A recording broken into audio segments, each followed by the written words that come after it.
সুন্নত এখন মিটে যাওয়ার পথে, বিলুপ্ত হওয়ার পথে। সুন্নতের পর আমল করলে ক্রিটিসাইজ করে, কথা কয়টা?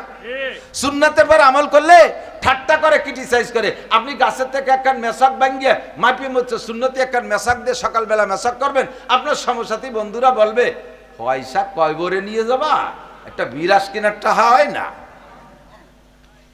যাও রাস্তার চৌরাস্তায় থাল পাইতে বসকে পয়সা দিয়ে আমি বিরাস কিনে নে।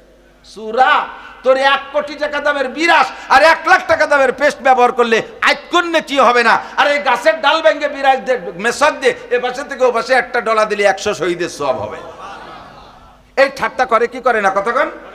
বড় লোক আমাকে চেয়ারম্যান সাহেব দেলোয়ার ভাইজান, উনার বাসায় যদি এখন না থাকে, উনি বড় লোক না তা কি আমি জানি না, আগে তো জানি ছিল কি ছিল। এ বড় লোকের বাসায় যদি ডাইনিং টেবিল না থাকে, সেম সাইজের বড় লোক আর একজন যদি ওই বাসায় যায় ঠাট্টা করে, এতটা যে কি করবেন, তা কি কবরে নিয়ে যেতে পারে, একটা ডাইনিং টেবিল বানাতে পারেন না? যদি না থাকে তাহলে আমাকে বাড়ি তাইলেও ঠিলি আছে, 3 ঠিলের পর থাল দেবেন আর 2 ঠিলের পর দিয়ে চেয়ার বানায় বসবেন। দস্তারখান বিছে খানা খায়। আমরা সেদিনকে ডিসি সাহেবের দাওয়াতে গিয়েছিলাম, ডিসি সাহেবের বাসায় দাওয়াত দিয়েছিলেন গোপালগঞ্জ, আমাদের বর্তমান রানিং ডিসি সাহেব দাওয়াত দিয়েছে। যে গেলাম, জজ সাহেব, দায়রা জজ, এসপি সাহেব, ডিসি সাহেব আর চিফ জুডিশিয়াল ম্যাজিস্ট্রেট, আর আমরা 10 জন হুজুর। আল্লাহ, রাত 10টা 10:30 পর্যন্ত গল্প। এরপরে আমাদের নিয়ে খাইতে বসছে।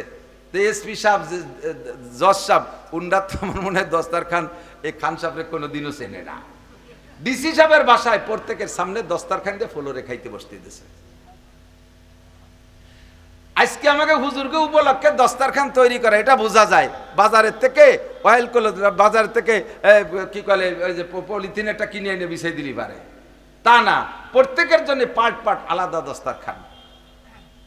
ঘরে আরো এরম গাদি মারা রয়েছে। দোস্ত, এখন যদি আর একজন ডিসি এসে কয়, দোস্ত তুমি এত বড় বাগান জেলার ডিসি, তোমার বাড়ি ডাইনিং টেবিল নাই, এই ক্রিটিসাইজ করে, এই ক্রিটিসাইজটা শোনা যাবে না। ক্রিটিসাইজ করে, ঠাট্টা করে, উপহাস করে সুন্নতগুলো আমাদের থেকে বিলুপ্ত করে দিয়েছে, কথা কন? সুন্নতের বার আমল করলে ঠাট্টা করে। কলেজের ছেলে যদি জামা জুব্বো পাগড়ি পরে, অন্য যারা আছে আসুসা পাউদুয়া ফাঁসা বাইরুনু প্যান্ট পরে, তারা এটা উজু রয়ে গেছে, চোখ আক্কা বাক্কা খাইয়ে দাঁত বার হয়ে যায় ছিটকিয়ে, ঠিক না? হুজুর হয়ে গেছে। কোন মহিলা যদি শতভাগ পর্দা করে কলেজে পড়তে আসে, অন্য লেংটি মহিলা যারা আছে, দায়ুস মহিলা, তারা ঠাট্টা করে, মা ইহানে ভর্তি হয়েছে, মহিলা মাদ্রাসায় যাও, কয় কি কয় না? এই যে ঠাট্টার দিন আছে, সুন্নতের বার আমল করবেন কি করে? এই সময় সুন্নতের বার আমল করলে এরকম বস্তা ভরে নাকি পাওয়া যায়। ছেলেতে দাড়ি রাখছে, আব্বা তারে খেপায়, কৌদি ছেলে দাড়ি রাখছে, বাপে তারে খেপায়, তোর দিয়ে আমার আব্বার মতো দেখা যাচ্ছে, বাপের মতো, মানে দাদার মতো। ছেলেতে দাড়ি রাখছে, মা তারে খেপায়, তোর বাপ আইজো সাবালে গেল না, তুই বুড়ুই গেলি কেন? ওর বাপের দাড়ি জ্বালাই নিয়ে আইজো সাবালে গেলি, তুই বুড়ুই গেলি। আর কি দাড়ি রাখার কায়দা আছে? স্বামীতি দাড়ি রাখছে, বউতি কয় যে তোমার আমার বর্ষার মতো দেখা যাচ্ছে। যে জায়গায় হাত দেবে সেই জায়গায় বিপদ। প্রত্যেকটা সুন্নতের পর আমল করা কঠিন হয়ে গেছে, কথা কোন ঠিক ঠিক না? ফাহুয়াল মুহতাদ ওয়া মান ইউদ্লিল ফালান তাজিদ লাহু ওয়ালিয়াম মুরশিদা। ونشهد أن لا إله إلا الله وحده لا شريك له ونشهد أن سيدنا وسندنا وحبيبنا وطبيب قلوبنا ومولانا محمدا عبد الله ورسوله صلى الله تعالى عليه وعلى آله وأصحابه وبارك وسلم تسليما كثيرا.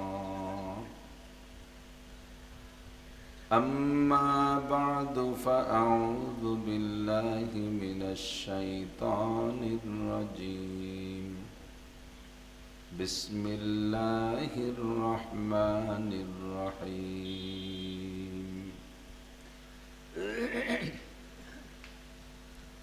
ولو أن أهل القرى آمنوا واتقوا لفتحنا عليهم بركات من السماء والأرض ولكن كذبوا فأخذناهم بما كانوا يكسبون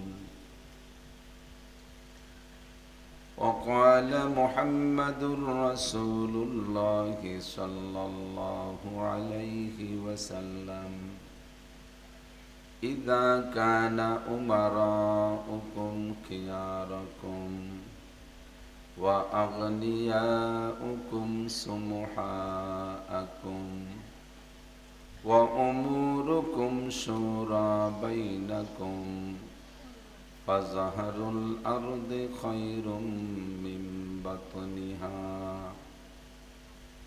وإذا كان أمراؤكم شراركم وأغنياؤكم بخلاءكم وأموركم إلى نسائكم فبطن الأرض خير من ظهرها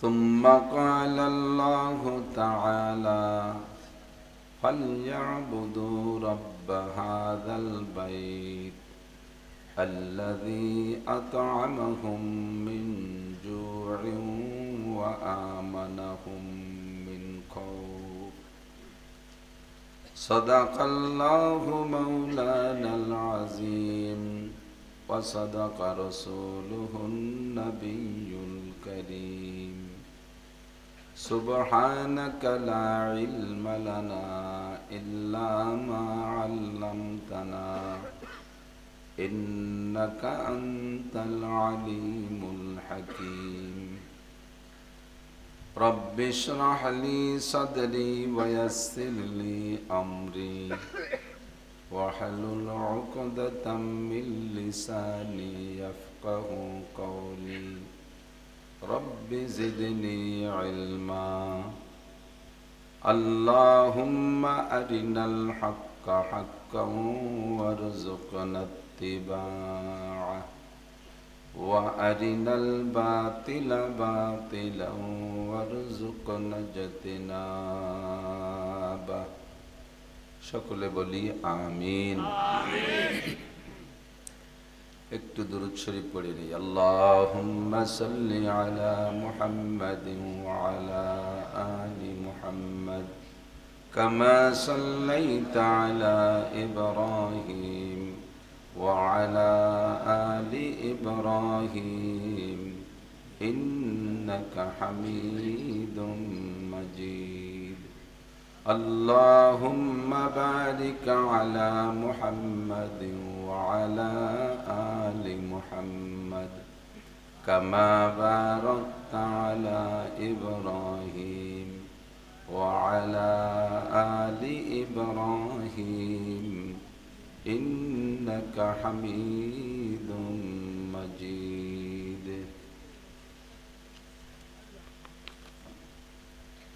ঐতিহ্যবাহী রাজপাট ইউনিয়ন উলামা পরিষদের উদ্যোগে আয়োজিত তাফসীরুল কোরআন মাহফিল অধ্যকার মাহফিলের সম্মানিত সভাপতি জনাব আলহাজ হাফেজ মাওলানা শাফাআত হুসাইন সাহেব, সভাপতি রাজপাট ইউনিয়ন উলামা পরিষদ,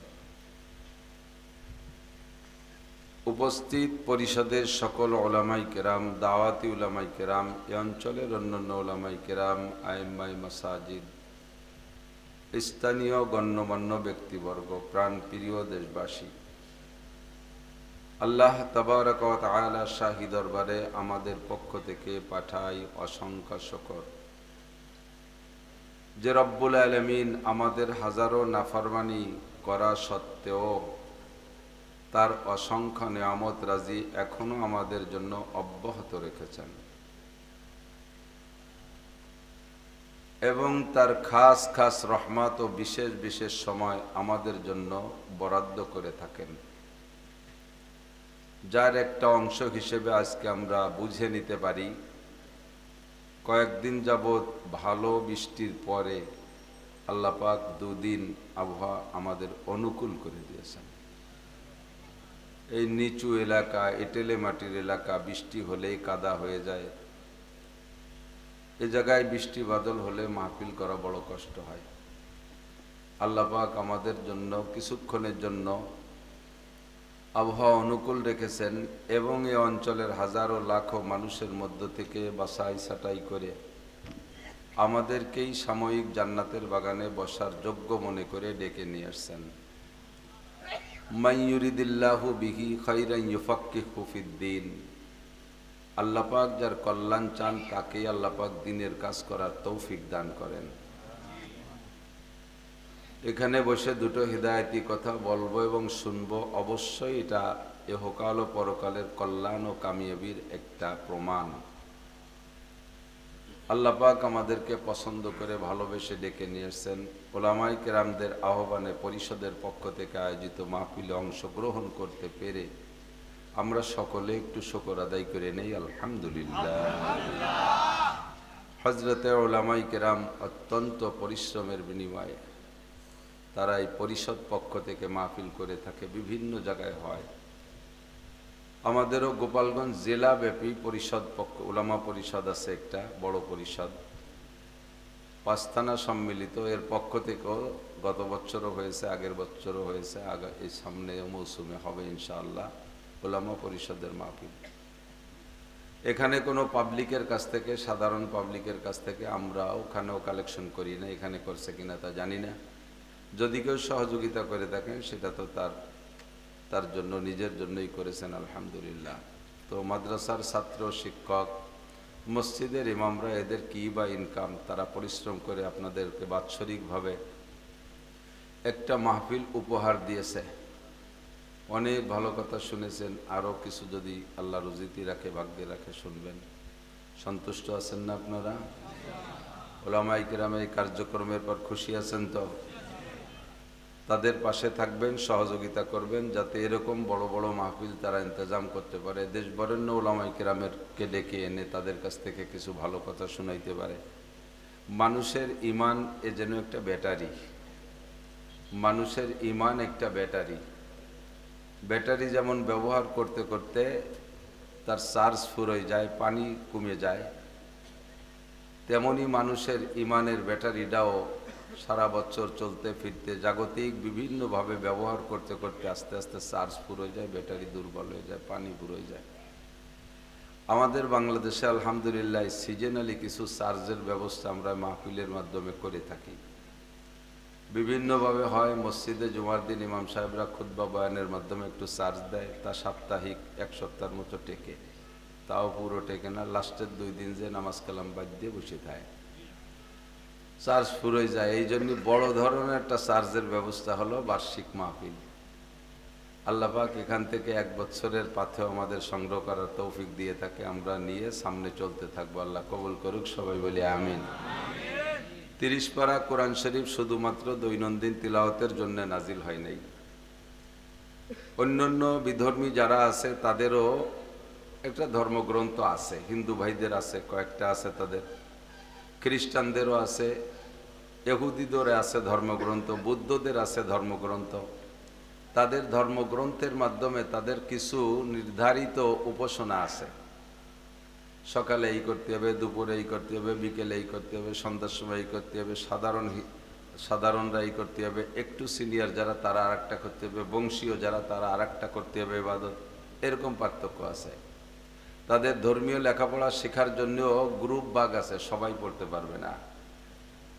তো আলহামদুলিল্লাহ আমাদের ইসলাম, আমাদের কোরআন হাদিস এটা কোনো সামান্য সীমিত কয়েকটা পয়েন্টের উপরে ইবাদতের জন্য নাই।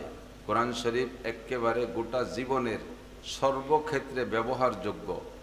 মানব জীবন 6 ভাগে বিভক্ত, 6টি জীবনের যে কোনো জীবনেরই যত জরুরি বিষয় আছে, সংবিধান আছে, সব দিয়ে আল্লাহ পাক কোরআনে কারীম নাজিল করেছেন। যেই কোরআনে কারীমের বাস্তব উদাহরণ হলো মুহাম্মদুর রাসূলুল্লাহ সাল্লাল্লাহু আলাইহি ওয়াসাল্লাম। শুনতেছেন আপনারা সবাই, খেয়াল করতেছেন? হুজুরে পাক সাল্লাল্লাহু আলাইহি ওয়াসাল্লাম কোরআন শরীফের একটা বাস্তব উদাহরণ। সিদ্দিকা আয়েশা রাদিয়াল্লাহু তাআলা আনহা উম্মুল মুমিনিন, সবাই একটু পড়ি রাদিয়াল্লাহু তাআলা আনহা, আনহু না আনহা, পুরুষ হলে আনহু একজন পুরুষ, আর একজন মহিলা হলে আনহা। নারী বা পুরুষ দুইজন হলে আনহুমা, পুরুষ ততাধিক হলে দুইয়ের অধিক হলে আনহুম, মহিলা দুইয়ের অধিক হলে আনহুন্না। আগের টুক রাদিয়াল্লাহ ঠিক আছে। তো সিদ্দিকা আয়েশা রাদিয়াল্লাহু তাআলা আনহা নবী আলাইহিস সালাতু ওয়াস সালামের স্ত্রীদের ভিতরে সবচাইতে অল্প বয়সী। হুজুরের ঘরে স্ত্রী হিসেবে গিয়েছেন তখন মাত্র বয়স 9 বছর। কয় বছর? 9 বছরে আমাদের মেয়েরা 2-3 পড়ে, ঠিক না? আর 9 বছরে আয়েশা পূর্ণাঙ্গ হুজুরের স্ত্রী হিসেবে ঘরে ঢুকে গেছে। তখন হুজুরের ঘরে আর কোনো স্ত্রীও নেই, খাদিজা মক্কায় থাকতে ইন্তেকাল করেছেন। আর হুজুরের সাথে বৈবাহিক জীবন যাপন করেছেন মাত্র 9 বছর। টোটাল 18 বছর বয়সে আয়েশার 18 বছর বয়সের সময় হুজুরের ইন্তেকাল হয়ে গেছে। যে বয়সে আয়েশা বিধবা হয়েছেন বাংলাদেশের সংবিধানে সে বয়স পর্যন্ত বিয়েরই অনুমতি নেই। 20তে বুড়ি নয়, 20-র আগে বিয়ে নয়। সুবহানাল্লাহ। 20তে বুড়ি নয়, 20-র আগে বিয়ে নয়। আল্লাহ। আর আয়েশা 9 বছর ঘর সংসার করে নবী পাকের সাথে 18 বছর বয়সে বিধবা হয়ে গেছে। আর এত জাহিন আর এত ব্রেনি মহিলা আল্লাহ তাআলা ইসলামকে ধরে রাখার জন্য যুগে যুগে এরকম মানুষ তৈরি করে রাখেন। ঘরোয়া মাসআলা যত আছে, মেয়েলি মাসআলা, সব মাসআলা সিদ্দিকা আয়েশা সংগ্রহ করেছিলেন। শুধু পারিবারিক না, সামাজিক রাজনৈতিক মাসালাও আয়েশা বিজ্ঞ যোগ্য আলেম ছিলেন। একবার হযরত ওমর রাদিয়াল্লাহু তাআলা আনহুর খিলাফত কালে, তখন তো দেশ অনেক বড় হয়ে গেছে। কত বড়? হযরত ওমর রাদিয়াল্লাহু তাআলা আনহুর খিলাফতের রাষ্ট্রের আয়তন ছিল 2,40,00,000 বর্গ মাইল। একটু বলেন না সুবহানাল্লাহ। সুবহানাল্লাহ বললে আপনারই লাভ। 2,40,00,000 বর্গ মাইল ওমরের দেশের আয়তন, প্রায় বাংলাদেশের সমান হবে না? অত বড় দেশের মানুষের বাথরুমগুলো এক জায়গা করলেও এই বাংলাদেশের চেয়ে বেশি জায়গা লাগে, ঠিক না? তো হযরত ওমর রাদিয়াল্লাহু তাআলা আনহুর রাষ্ট্রের আয়তন যখন বেড়ে গেছে, লোক বেড়ে গেছে, এই যত মধ্যপ্রাচ্যের যত দেশগুলো এখন, এগুলো সব এক একটা প্রদেশ ছিল। আর প্রাদেশিক গভর্নরও সাহাবায়ে কিরামদেরকে বানায় রেখেছিলেন। যখন দেশ বড় হয়ে গেছে তখন সংবিধান তৈরি করা প্রয়োজন হয়েছে। আমাদের মুসলিম সংবিধান হলো 2টা। কয়টা? 2টা কিতাব। আল্লাহ রসুল বলেন, তারাকতু ফীকুম আমরাইন লান তাদিল্লু মা তামাসসাকতুম বিহিমা কিতাবাল্লাহি ওয়া সুন্নতি। তোমরা অতক্ষণ পর্যন্ত পথভ্রষ্ট হবে না যতক্ষণ পর্যন্ত আল্লাহর কোরআন আর আমার সুন্নাতকে আঁকড়ে ধরে রাখতে পারবা। সংবিধান কয়টা? 2টা, কোরআন আর হাদিস। একটু বলি, কোরআন আর হাদিস। তো কোরআন এবং হাদিস দিয়ে সাহাবায়ে কেরাম চলছেন। যখন দেশ বড় হয়ে গেছে আর নতুন নতুন আবিষ্কারও শুরু হয়ে গেছে, তখন আবিষ্কারগুলো তো কোরআন হাদিসে নাই। যেমন ধরে নেন, এই ক্যামেরা কি রসুলের জামানায় ছিল? সাহাবায়ে কেরামদের জামানায় ছিল? মোবাইল ছিল? এগুলো তো একেবারে শেষ প্রান্তে এসে আবিষ্কার হয়েছে, কম্পিউটার এগুলো। তো ধীরে ধীরে সাহাবায়ে কেরামদের সামনের দিকে আগাচ্ছেন, আর এই নতুন নতুন আবিষ্কার আর নতুন নতুন ঝামেলা আসতেছে, সেগুলো সব কোরআন শরীফের মধ্যে নাই, হাদিসের মধ্যে নাই। এখন তার সমাধান করবে কি দিয়ে? কাজেই সাহাবায়ে কেরামদের 3 নম্বর দলিল হলো মুসলমানদের ইজমায়ে সাহাবা, সাহাবায়ে কেরামদের ঐক্যমত। সাহাবায়ে কেরামদের ঐক্যমতে যেটা সিদ্ধান্ত হবে এটাও মানা ফরজ, আল্লাহর অর্ডার, হুজুরে পাক সাল্লাল্লাহু আলাইহি ওয়াসাল্লামের অর্ডার। তখন হযরত ওমর রাদিয়াল্লাহু তাআলা আনহু সংবিধান তৈরি করার জন্য, যেমন আমাদের বর্তমানে সংবিধান নিয়ে ভারী ঝামেলা চলতেছে না, 72-এর সংবিধান চলবে না, 71-এরটা চলবে না, তার আগেরটা চলবে না, তারপরেরটা চলবে না, ফিরে আবার ইন্ডিয়ারটা বানাইতে যাবে, কতদিন পর আর এক দল আসবে, তারা কয় যে ওটাও চলবে না। খালি সংবিধান পাল্টাতে পাল্টাতে হায়াত শেষ। বাংলাদেশের 12টা বাজে 13টা হয়ে যাবে। তো কোরআন শরীফ আর হাদিস এমন সংবিধান, মুসলিম সংবিধান সেই ১৫০০ বছর আগেও যেমন চলতো এখনো সেরকম চলে। চলে কি চলে না? কোরআন শরীফের সংবিধান সেই কালে সেই মূর্খদের মধ্যে নাজিল হয়েছে, যে সময় বলা চলে যে প্রযুক্তির কিছুই ছিল না, সে সময়ও কোরআনের আদর্শ যেমন গ্রহণযোগ্যতা রাখতো এখনো হুবহু একই রকম রাখে। সে সময়ও তেলাওয়াত যেমন লাগতো এখনো তেলাওয়াত এরকম লাগে। লাগে কি লাগে না? কোরআন শরীফের কোনো একটা আয়াতকে কি পাল্টানোর প্রয়োজন বলে মনে হয় নাকি? যে এটা এ জামানায় চলে না, এটা আর কিছুদিন আগে ছিল বাদ ও জায়গায় আর একটা আয়াত জয় দাও, এরকম কোনো কায়দা আছে নাকি? নাই। তো হযরত ওমর রাদিয়াল্লাহু তাআলা আনহু সাহাবায়ে কিরামদেরকে নিয়ে সংবিধান তৈরি করার জন্য বসছেন। কোরআনকে আগে রাখবেন, যদি কোরআনে থাকে তাহলে সেটা, যদি কোরআনে না পাওয়া যায় হাদিসে খুঁজতে হবে, যদি হাদিসে না পাওয়া যায়, কোরআন হাদিস দুই জায়গায় না পাওয়া গেলে এরপরে সাহাবায়ে কিরামদের ঐক্যমত। তো সাহাবায়ে কিরামরা বিভিন্ন নীতির উপরে সংবিধান তৈরি করছেন। লাস্টে এসে ঠেকছে শিক্ষানীতি। কি নীতি? শিক্ষানীতির উপরে সংবিধান তৈরি হবে। তো সাহাবায়ে কিরাম খুঁজলেন কোরআন শরীফের ভিতরে, হ্যাঁ বলা হয়েছে লেখাপড়া করতে হবে। আল্লাহ পাক বলেন ইয়ারফাকুল হাল ইয়াস্তাবিল্লাযীনা ইয়ালামুনা ওয়াল্লাযীনা লা ইয়ালামুন, জাননেওয়ালা আর না জাননেওয়ালা, শিক্ষিত আর মূর্খ কখনো এক সমান হইতে পারে না। কাদের দাম বেশি? শিক্ষিত লোকের দাম বেশি। আপনি বলেন আর না বলেন, আল্লাহ বলেন ইয়ারফাইল্লাহুল্লাযীনা আমানু মিনকুম ওয়াল্লাযীনা উতুল ইলমা দারাজাত, যাদেরকে আল্লাহ তাআলা ইলম দান করেছেন ঈমানের সাথে, তাদের দাম দুনিয়ায় সবচাইতে বেশি। তাদের দাম সবচাইতে, আপনি আমি স্বীকার করি না করি, আল্লাহর কাছে দাম হলেই তো হলো। হ্যাঁ, আল্লাহ পাক রব্বুল আলামিন বলেন দুনিয়ার কেউ যদি কেউ একজনকে সম্মান দেয় না, কিন্তু লোকটাকে আমার কাছে খুব ভালো লাগে, সেটা কে? ইন্না আক্রামাকুম ইনদাল্লাহি আতকাকুম, তোমাদের মধ্যে সবচাইতে সম্মানী কে? আমরা বলবো সবচেয়ে সম্মানী বর্তমানে প্রধান উপদেষ্টা, তারপরে স্বরাষ্ট্র উপদেষ্টা, এরপরে পররাষ্ট্র উপদেষ্টা, এরপরে উপদেষ্টা মণ্ডলী, এরপরে সচিবরা, এরপরে সহকারী সচিবরা, এরপরে নামিয়ে এসে ডিসি সাহেবরা, এরপরে টিওনো সাহেবরা আমাদের কাছে সম্মানী। কিন্তু এগুলো যদি নামাজ কালাম না পড়ে, শরীয়ত না মানে, আল্লাহর কাছে ওকে 5 পাইরও দাম নাই, ফুটো বাইরেও দাম নাই। কতক্ষণ? ওগুলো যদি ইমান না থাকে ওদের ফুটো বাইরেও দাম নাই। ফুটো ভাই চেনেন? গুড়ার ডিম চেনেন? মুরব্বীরা চেনে। আগেরা বলে ফুটো ভাই, একবার ওর ভাই ছিল না, ফুটো পয়সা। যে ফুটো ভাইয়ের যে দাম তাও আল্লাহর কাছে নাই। কিন্তু এই সমাজে একটা লোক, চরম পড়িত লোক, তারে কেউ কোনো জায়গা ডাকে না। সমাজের যদি 99 জন ডাক পায় আর একজন বাদ যায়, তাহলে ওই বাদ যাওয়ার মধ্যে ওই লোকটা গরিব মানুষ, ফকির, ভিক্ষা করে, কোনো জায়গা ডাক পায় না। বরযাত্রী পাইকারি দরে চলে যায়, তবু ওরে থুয়ে যায়। এমন একটা পরিত্যক্ত লোক। এই লোকটা পাক্কা ইমানদার, 4 পয়সা হারাম, 1 পয়সা হারাম খায় না, বুঝে শুনে সগীরা কবিরা গুনাহ করে না, 5 ওয়াক্ত নিয়মিত নামাজ পড়ে, শেষ রাত্রে উঠে তাহাজ্জুদ পড়ে, ফজর বাদ 2.5 ঘন্টা দাওয়াতের মেহনত করে, আধা ঘন্টা তেলাওয়াত করে, 1 পয়সা হারাম ভক্ষণ করে না, কাউকে একটা গালিগালাজ করে না, আল্লাহকে 24 ঘন্টা ভয় করে চলে। আল্লাহ পাক বলেন সারা পৃথিবীর উপদেষ্টা, সারা পৃথিবীর সচিব, সারা পৃথিবীর প্রফেসর, কি বলা হয়, প্রেসিডেন্ট, প্রধানমন্ত্রী, সারা বিশ্বের সমস্ত বেঈমান বড় বড় অফিসারকে এক পাল্লায় রাখবা, আর এই যে ফকির মানুষটারে আর এক পাল্লায় রাখবা, এর ওজন হয়ে যাবে আকাশ পাতালের পার্থক্য। সবার চাইতে এই লোকটার দাম বেশি। ইন্না আক্রামাকুম ইনদাল্লাহি আতকাকুম, তোমাদের মধ্যে সবচেয়ে দামি যার ভিতরে আল্লাহর ভয় যত বেশি। ঠিক কি না? আল্লাহু আকবার।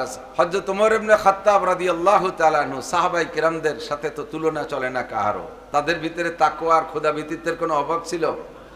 শিক্ষা নীতি নিয়ে আলোচনা করতে যাইয়া কোরআনে খুঁজে পাই নাই। কোরআনের ভিতরে বলা হয়েছে শিক্ষা বড় দামি জিনিস, যারা শিক্ষিত তারা দামি, কিন্তু কতটুকু পড়তে হবে তা বলা হয়নি। হাদিসের ভিতরে আসছে, হুজুর বলেন অনেক শিক্ষার কথা আসছে। হুজুর বলেন খায়রুকুম মান তাআল্লামাল কুরআনা ওয়া আল্লামা, তোমাদের মধ্যে সবচাইতে দামি ওই ব্যক্তি যে কোরআন পড়ে আর কোরআন পড়ায়, কোরআন শিক্ষা দেয় আর কোরআন শিক্ষা নেয়। এই লোকটা সবচেয়ে দামি। বলেন এই লোকটা, কথা কয় না, এই লোকটা। আমরা অবশ্যই জায়গা বলতে যাই অনেক এড্ডাবেড্ডারি বেলাই। হাদিসে কয় সবচেয়ে দামি যে কোরআন পড়ে আর যে কোরআন পড়ায়, কিন্তু আমরা বলি সবচেয়ে দামি যে কোরআন পড়ে আর কোরআন পড়ায়, তার চেয়ে দামি ডিসি। সবচেয়ে ভালো যে কোরআন পড়ে আর কোরআন পড়ায়, তার চেয়ে ভালো এসপি। দুনিয়ার কে কতটুক ভালো বিভিন্ন সময় যাচাই বাছাই হয়, সময় সময় ধরা পড়ে যায়, বলা তো মুশকিল, বললাম না। আল্লাহ পাক রব্বুল আলামিন নবী পাক বলেছেন সবচাইতে ভালো সবচেয়ে দামি ওই ব্যক্তি যে কোরআন পড়ে আর কোরআন পড়ায়। আপনি মাস্টার কোরআন পড়েন, দামি হয়ে যান। এটা হুজুর বলে নাই সবচেয়ে ভালো ওই হাফেজ, সবচেয়ে ভালো ওই মৌলানা, সবচেয়ে ভালো মৌলানা নাসির, সবচেয়ে ভালো শামসুল হক ফরিদপুর। আল্লাহ নাম বলে নাই, এনি ম্যান এভরিবডি, প্রত্যেকটা মানুষ। আপনি স্টুডেন্ট, কলেজের ছাত্র, কোরআন পড়েন, আপনিও দামি হয়ে যাবেন। আপনি ডাক্তার, ইঞ্জিনিয়ার যা হন তাতে কোনো বাধা নাই, আপনি কোরআনটা পড়ে দামি হয়ে যান। এবার নবী পাক সাল্লাল্লাহু আলাইহি সাল্লাম বলেন, তলাবুল ইলমি ফরিদাতুন আলা কুল্লি মুসলিমিন ওয়া মুসলিমাত। দ্বীনি ইলম শিক্ষা করা প্রত্যেকটা মুসলমান নরনারীর উপরে ফরজ। দ্বীনি ইলম শিক্ষা করা প্রত্যেকটা মুসলমান নরনারীর উপরে ফরজ। পরিমাণ কতটুকু? পুরুষরা শিখবে, বহুত বড় আলেম হবে, পুরুষরা বয়ান করবে, পুরুষরা ওয়াজ করবে, পুরুষরা ভাষণ দেবে, পুরুষরা গাড়ি চালাবে, পুরুষরা বিমান চালাবে, পুরুষরা ট্রাক চালাবে, পুরুষরা ইউনিয়ন চালাবে, পুরুষরা ওয়ার্ড চালাবে, পুরুষরা থানা চালাবে, পুরুষরা এমপির সিট চালাবে, পুরুষরা মন্ত্রণালয় চালাবে। সব বাহিরের বড় কাজ। পুরুষরা দেশ বিদেশ যাবে, দিনের দাওয়াতের জন্য ইংল্যান্ড যাবে, আমেরিকা যাবে, ফ্রান্স যাবে, ইটালি যাবে, অস্ট্রেলিয়া যাবে, জাপান যাবে, জার্মান যাবে, সারা পৃথিবী পুরুষরা ঘুরবে দাওয়াতের জন্য। কাজেই প্রত্যেকটা ভাষা শেখাও পুরুষের জন্য জরুরি। এটা হলো পুরুষদের শিক্ষানীতি তৈরি হয়ে গেল। এখন মহিলারা কতটুকু শিখবে, তাদের উপর তো ইলমে দ্বীন শিক্ষা করা ফরজ। এই ব্যাপারে কোনো মাপজোব হাদিসের মধ্যে পাওয়া যাচ্ছে না, কোরআন শরীফের আয়াতের মধ্যে কেউ বলতে পারতেছে না, সব থেমে গেছে। দীর্ঘক্ষণ পর্যন্ত বসে থেকে যখন কোনো সুরাহায় আসতে পারছে না, তখন হযরত সাহাবায়ে কেরাম বললেন, হুজুর কোরআন হাদিসে পাইনে যেতে পারে, আমরা বুদ্ধি দেই, একটা কিছু হয়ে যাক, আমরা পরামর্শ দেই। হযরত ওমর বললেন, সংসদ আজকে এই পর্যন্ত, আমার একটা জানার জায়গা আছে, ওই জায়গাতে একটু জানিয়ে নেই, তারপরে বলবো। সংসদ ভেঙে দিয়ে ওনার মেয়ে হাফসা রাদিয়াল্লাহু তাআলা আনহা, নবী পাক সাল্লাল্লাহু আলাইহি সাল্লামের স্ত্রী ছিলেন, হযরত সিদ্দিকা আয়েশার সতীন। তখন তো হুজুর নেই, হাফসাকে নিয়ে হযরত ওমর আয়েশার বাড়ি গেলেন। যে বলতেছেন, ইয়া উম্মুল মুমিনিন মা ক্বালা রাসূলুল্লাহ সাল্লাল্লাহু আলাইহি ওয়াসাল্লাম ফি তালিমিন নিসা। মা আয়েশা, তুমি কি বলতে পারো নবী আলাইহিস সালাম নারীদের শিক্ষা সংক্রান্ত কিছু বলেছেন? তোমার কোনো হাদিস জানা আছে যেখানে হযরত ওমর রাদিয়াল্লাহু তাআলা আনহু নবী পাককে নবুয়তি জিন্দেগি পাইছে 23 বছর, রোল নাম্বার 40 নম্বর সাহাবাদের কাতারে ভর্তি, রোল নাম্বার 40 হযরত ওমরের। যখন পরীক্ষার রেজাল্ট আউট হয়েছে তখন 1 নম্বর আবু বকর, 2 নম্বর ওমর। এত বড় জলিলুল কদর সাহাবা। হুজুর বলে, লাউকানা বাদি নবিয়ান লাকানা ওমর, আমার পরে লাউকানা বাদি নবিয়ুন লাকানা ওমর, আমার পরে যদি আল্লাহ তাআলা কেউকে নবী বানাইতেন, আমার ওমরকে আল্লাহ নবী বানাইতেন। এত বড় এলেমের অধিকারী হযরত ওমরের দাবিতে আল্লাহ পাকের পক্ষ থেকে আগে আছে, যে সময় কোরআনের আয়াতটা নাজিল হবে এর অল্প আগে হযরত ওমরের ভিতরে ওই জাতীয় মাসালার চাহিদা প্রকাশ হয়েছে। হুজুর এইটা হলে ভালো হইতো না, বলতে বলতে আয়াত নাজিল হয়ে গেছে। এজন্য বলা হয় যে হযরত ওমরের দাবি অনুযায়ী আল্লাহ তাআলা 4টি পয়েন্টে 4 প্রকারের আয়াত নাজিল করছেন। কত বড় এলেমের অধিকারী সেই ওমর যাই আয়েশার কাছে বলতেছে, মা নবী আলাইহিস সালাতু ওয়াস সালাম নারীদের শিক্ষা সংক্রান্ত কিছু বলেছে, তোমার জানা আছে? আমি তো জানি টেনি না। সিদ্দিকা আয়েশা বলেন, কালাত নাম, জি খলিফাতুল মুসলিমিন, আমার জানা আছে। ক্বালা রাসূলুল্লাহ সাল্লাল্লাহু আলাইহি ওয়াসাল্লাম, আল্লিমুহুন্না সূরাতান নূর ওয়া লা তুআল্লিমুহুন্নাল কিতাবাতা। আমি নবী পাকের কাছ থেকে শুনেছি, আল্লিমুহুন্না সূরাতান নূর, নারীদেরকে সূরা নূর শিক্ষা দাও। সূরা নূরের ভিতরে পর্দার আয়াত আছে, সূরা নূরের ভিতরে নারীদের যত আমল সেগুলো বেশি বেশি আলোচনা আছে। সূরা নূর শিক্ষা দাও তথা কোরআন শিক্ষা দাও। নারীদের তিলাওয়াত শুদ্ধ করে শিক্ষা দাও, নারীদের কোরআনের তরজমা পড়ায়া দাও, তারা কোরআন থেকে মাসালা যাতে নিজেরা বুঝে বের করে আমল করতে পারে, এই জন্য নারীদের কোরআন পড়াও, বিশেষ করে সূরা নূরের শিক্ষা দাও। তবে একটা জিনিস খেয়াল রাখবা, ওয়ালা তুআল্লিমুহুন্নাল কিতাবাতা, নারীদেরকে লেখা শিখাবা না। কলেজ মাঠে বৈশা এ কথা বললে সম্পূর্ণ বিরোধ হইয়া যায়। সারা দুনিয়া ব্যাপী পুরুষের চাইতে নারীদের সংখ্যাও বেশি, নারীরা পড়তেছেও বেশি, এবং স্কুল কলেজে দেখা যায় মেয়েদের রেজাল্টও ছেলেদের চাইতে ভালো। আমরা মাদ্রাসাও করেছি নারীদের জন্য, মাদ্রাসাও দেখি ছেলেদের চাইতে মেয়েদের রেজাল্ট ভালো। মেয়েদের জবান ভালো, পরিষ্কার, কণ্ঠ চিকুন, মাত্র 1-1.5 বছরে হাফেজ হয়ে যায়। ছেলেদের 3-4-5 বছর লাগে। ছেলেরা দাড়ি দুড়ি গজায় যায়, বিটা হয়ে যায়, তবু হাফেজের কুলকিনারা ধরতে পারে না। মেয়েরা 1-1.5 বছরে হাফেজ হয়ে যায়। হাতের লেখা চমৎকার। এই যুগে আয়াতের হাদিসের সাথে বিরোধ সৃষ্টি হয়ে গেল। নবী পাক বলেন, ওয়ালা তুআল্লিমুহুন্নাল কিতাবাতা, নারীদেরকে লেখা শিখাবা না। বুঝে উঠতে পারলাম না ঘটনা কি? বিশ্বনবী মুহাম্মদুর রাসূলুল্লাহ যাহা বলেছেন তার ভিতরে অবশ্যই হিকমত নিহিত আছে। কথা বলেন ঠিক কি ঠিক না? আমার আপনার বুঝে না আসলেও তার ভিতরে কল্যাণী আছে। কেন বলেছেন নবী? হুজুর বলেন কিয়ামতের আগে তাকসুরুন নিসা তাকিল্লুর রিজাল। কিয়ামতের খেয়াল করতেছেন? হুজুর বলেন কিয়ামতের আগে তাকসুরুন নিসা তাকিল্লুর রিজাল, নারীদের সংখ্যা বেশি হয়ে যাবে, পুরুষের সংখ্যা অনেক কমে যাবে। পার্সেন্ট কেমন হবে? এক একজন পুরুষের জিম্মায় 50 জন করে নারী চলে আসবে, স্ত্রী হিসেবে না। পুরুষ এমন ভাবে নিধন হয়ে যাবে, পুরুষের প্রোডাকশনও কমে যাবে। দেখেন হাসপাতালগুলো যে দেখেন যেখানে সিজারে বাচ্চা বের হয়, এক সিজারের হাসপাতালের মালিক আমারে বলতেছে হুজুর কয়েকদিনের ভিতরে আমার ক্লিনিকে 30টে বাচ্চা ডেলিভারি হয়েছে, তার ভিতরে 27টে মাই আর 3টে মাত্র ছেলে। নারীদের প্রোডাকশন, মেয়েদের প্রোডাকশনও বেশি হবে। আবার বিভিন্নভাবে যুদ্ধ বিগ্রহের ভিতরে যায় পুরুষ নিধন হয়ে যাবে। অবশেষে যাইয়া পুরুষের সংখ্যা হবে 2% আর নারীদের সংখ্যা হবে 98%। অর্থাৎ এক একজন পুরুষের জিম্মায় 50 জন করে মহিলা হবে। এবার মহিলারা যখন লেখাপড়া শিখে উচ্চ শিক্ষায় শিক্ষিত হয়ে যাবে, সংখ্যাগরিষ্ঠর দিক থেকে তারা চাকরি দখল করবে বেশি, তাদের যোগ্যতা বলে চাকরি নেবে বেশি। চাকরি সব ভ্যাকান্সিগুলো নারীরা দখল করবে, পুরুষরা সেই সময় টিকতে পারবে না। মেম্বার হবে মহিলা, চেয়ারম্যান হবে মহিলা, উপজেলায় চলে যাবে মহিলা, এমপি হবে মহিলা, মন্ত্রী হবে মহিলা, টিওনো হবে মহিলা, ডিসি হবে মহিলা, এসপি হবে মহিলা, সেনাবাহিনীতে থাকবে মহিলা, পুলিশ ডিপার্টমেন্টে মহিলা, সব জায়গায় মহিলা হয়ে যাবে। হাজার হাজার পুরুষ তখন তারা এই সংখ্যালঘুত্বের কারণে ভোটের অভাবে তারা দুর্বল হয়ে পিছিয়ে পড়ে থাকবে। যুবকরা বিয়ে করতে পারবে না, কারণ চাকরি পাবে না, তারা চাকরি দখল করবে ওই জায়গার মহিলারা। মুরব্বীরা একটু সাক্ষী দেন, একটু বিরক্ত লাগতে পারে আপনাদের, তবে বাস্তবটা কয়ে ছুঁয়ে যাই। উচিত কথা কবরে মাসি, তাই আর একবার রাজপাট আসি আর না আসি। ছোটবেলায় আমরা স্কুলে পড়ছি, আমি প্রাইমারি কোয়ালিফিকেশন আমার, তার উপরে না, হাই স্কুলেও বারেন্দাও যাইনি, এমনি যাই। এখন ওই যে মেট্রিকাল আগে বিদায় দিতে জন্য মাঝে মাঝে দোয়া দিতে যাই, কলেজ আগে একটু দোয়া দিতে যাই, তাই জন্য ভর্তি যাইনি আমি ও জায়গা কোনোদিন। যখন আমরা প্রাইমারিতে পড়ছি, আমার ঘোড়াদাড় স্কুলে পড়ছি, ঘোড়াদাড় স্কুলে 5 জন শিক্ষক ছিলেন, 5 জনই পুরুষ ছিলেন, 5 জনই পুরুষ ছিলেন। আমরা আর শিক্ষকদের ভিতরে সম্পর্ক এমন ছিল, স্যারদের চোখের দিকে তাকানোর সাহস ছিল না।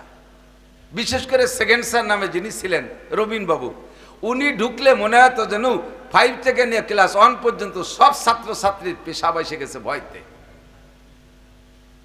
এমন একটা রোব আর গাম্ভীর্য নিয়ে স্যাররা থাকতেন। এখন সেই স্কুলে আমার বাচ্চা কাচ্চারা পড়ে 4 জন ম্যাডাম আর 1 জন পুরুষ। এই 4 ম্যাডামের ভালায় যদি একটা পুরুষ পড়ে, সে মাধ্য হয়ে যায় না? বিটিকে দাবটে, ওর কোনো আহরার ক্ষমতা থাকে?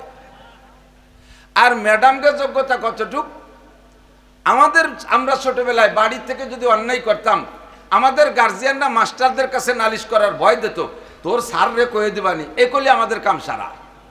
আর এখন ফুলা মানে স্কুলে আকাম করে, সে জায়গায় কিছু করতে পারে না, তারা যায় গার্জিয়ান আমার বিস্কুট খেয়ে খাই বেলাইতেছে, এই ভ্যানানি শুরু হয়েছে। কতক্ষণ নারীদেরকে আল্লাহ তাআলা ও কাজের জন্য বানাই নাই। তাদের বানানোর উদ্দেশ্য কি? ইয়া নিসা আন-নবী লাস্তুন্না কাআহাদিম মিনান নিসা ইন ইত্তাকাইতুন্না ফালা তাখদানা বিল কওলি ফায়াতমা আল্লাযী ফি কলবিহি মারাদুন ওয়া কুলনা কওলাম মারুফা ওয়া কারনা ফি বুয়ুতিকুন্না ওয়ালা তাবাররাজনা তাবাররুজাল জাহিলিয়াতিল উলা। মহিলা তুমি আওয়াজ তোমার পর্দায় রেখে সর্বদা গানের মেলায় আসর করে হইও না তুমি বেপরদা, কাউন্সিলে আসর করে হইও না তুমি বেপরদা, হাট বাজারে আসর করে হইও না তুমি বেপরদা। মহিলারা আট করে সুবহানাল্লাহ। আপনাদের রাজপাটের হাটে তো কোনো মহিলা বাজার করতে আসে না। কিছুদিন পর পুরুষ মাইনাস হয়ে যাবেন, মহিলারা বলবে পুরুষরা কি বেহায়া আটে চলিয়েছে। 2-1 জন যদি আটে যান, তাহলে বিটিরা আপনাকে ধিক্কার দেবে, পুরুষরা কি বেহায়া আটে চলিয়েছে, বিটা মানুষ তাও বোরকা ছাড়া আইছে, আপনাকে খেপাবে, ব্যাঙ্গাবে। এ পুরুষরা কি বেহায়া, বোরকা ছাড়া রাজপাটে রাঠে চলিয়েছে, আট ওনাকে দখলে, যার কায়দা কিনা কথা কন। পুরুষরা বাজার করে তা তাকে সয়ে যায় না, কি গুড়ার ডিম কিনে নিয়ে আসে, পচা মাছ, কুইয়ে মাছ, দায় ঠিক যা তোমার মাছ তুমি কিনে খাও, এই করে করে বাড়াই দিয়েছেন। নবী পাক কেন বলেছেন? আমার বুঝার বিষয় দোস্ত, মাথা লাগাইলে বুঝবেন নবী পাকের কথার মধ্যে জাতির কল্যাণ আছে। নবীর কথা বাদ দিয়ে যখন ওভারটেক করে নিজেরা সংবিধান তৈরি করা শুরু করছেন, তখন তো এই মানব জাতির পতন শুরু হয়েছে। মানবতা বলতে নাই। নবী পাক বলেন, ওই ব্যাখ্যা দিয়ে আমার দায়িত্ব না। আমার অল্প দিনের নবুয়তি হায়াত, মাত্র 23 বছর আমি নবুয়তি করেছি। গোটা দুনিয়া ঘুরে আমার বলার সময় হয় নাই, সমস্ত জাতিকে তার ভাষা দিয়ে আমারে বুঝিয়ে দেওয়ার সময় হয় নাই। আল্লাহ পাক আমাকে আরবি বানাইছে, আরবি ভাষায় আমি সংবিধান দিয়ে গেলাম, আরবি ভাষায় আমি সূত্র বলে গেলাম, এর ভিতরে ব্যাখ্যা করে তুমি ডুবাই দেখো। আমার নবী বলেছেন, দাড়ি রাখো পুরুষরা, দাড়ি রাখো পুরুষরা, দাড়ি রাখা ওয়াজিব, লম্বা দাড়ি রাখো, কসসুস শারে বা ওয়াফুল্লুহা, মোসরা ছোট করো, দাড়িরে বড় করো। এর ভিতরে কি কি লাভ আছে এইটা বলার সময় আমার নাই। একদিন তোমরা প্রযুক্তি দিয়ে গবেষণা করে বিজ্ঞান খাটাইয়া এই দাড়ির ফায়দা তোমরা খুঁজে বের করবা। ইদানিংকালে মেডিকেল সায়েন্সের বিজ্ঞানীরা আবিষ্কার করেছে, দাড়ি কাটবেন যত বেশি, দাড়ি পাকবে তত তাড়াতাড়ি। মাথার চুলের উপর দিয়ে, উপরেও কাটি, এই সাইডেও কাটি।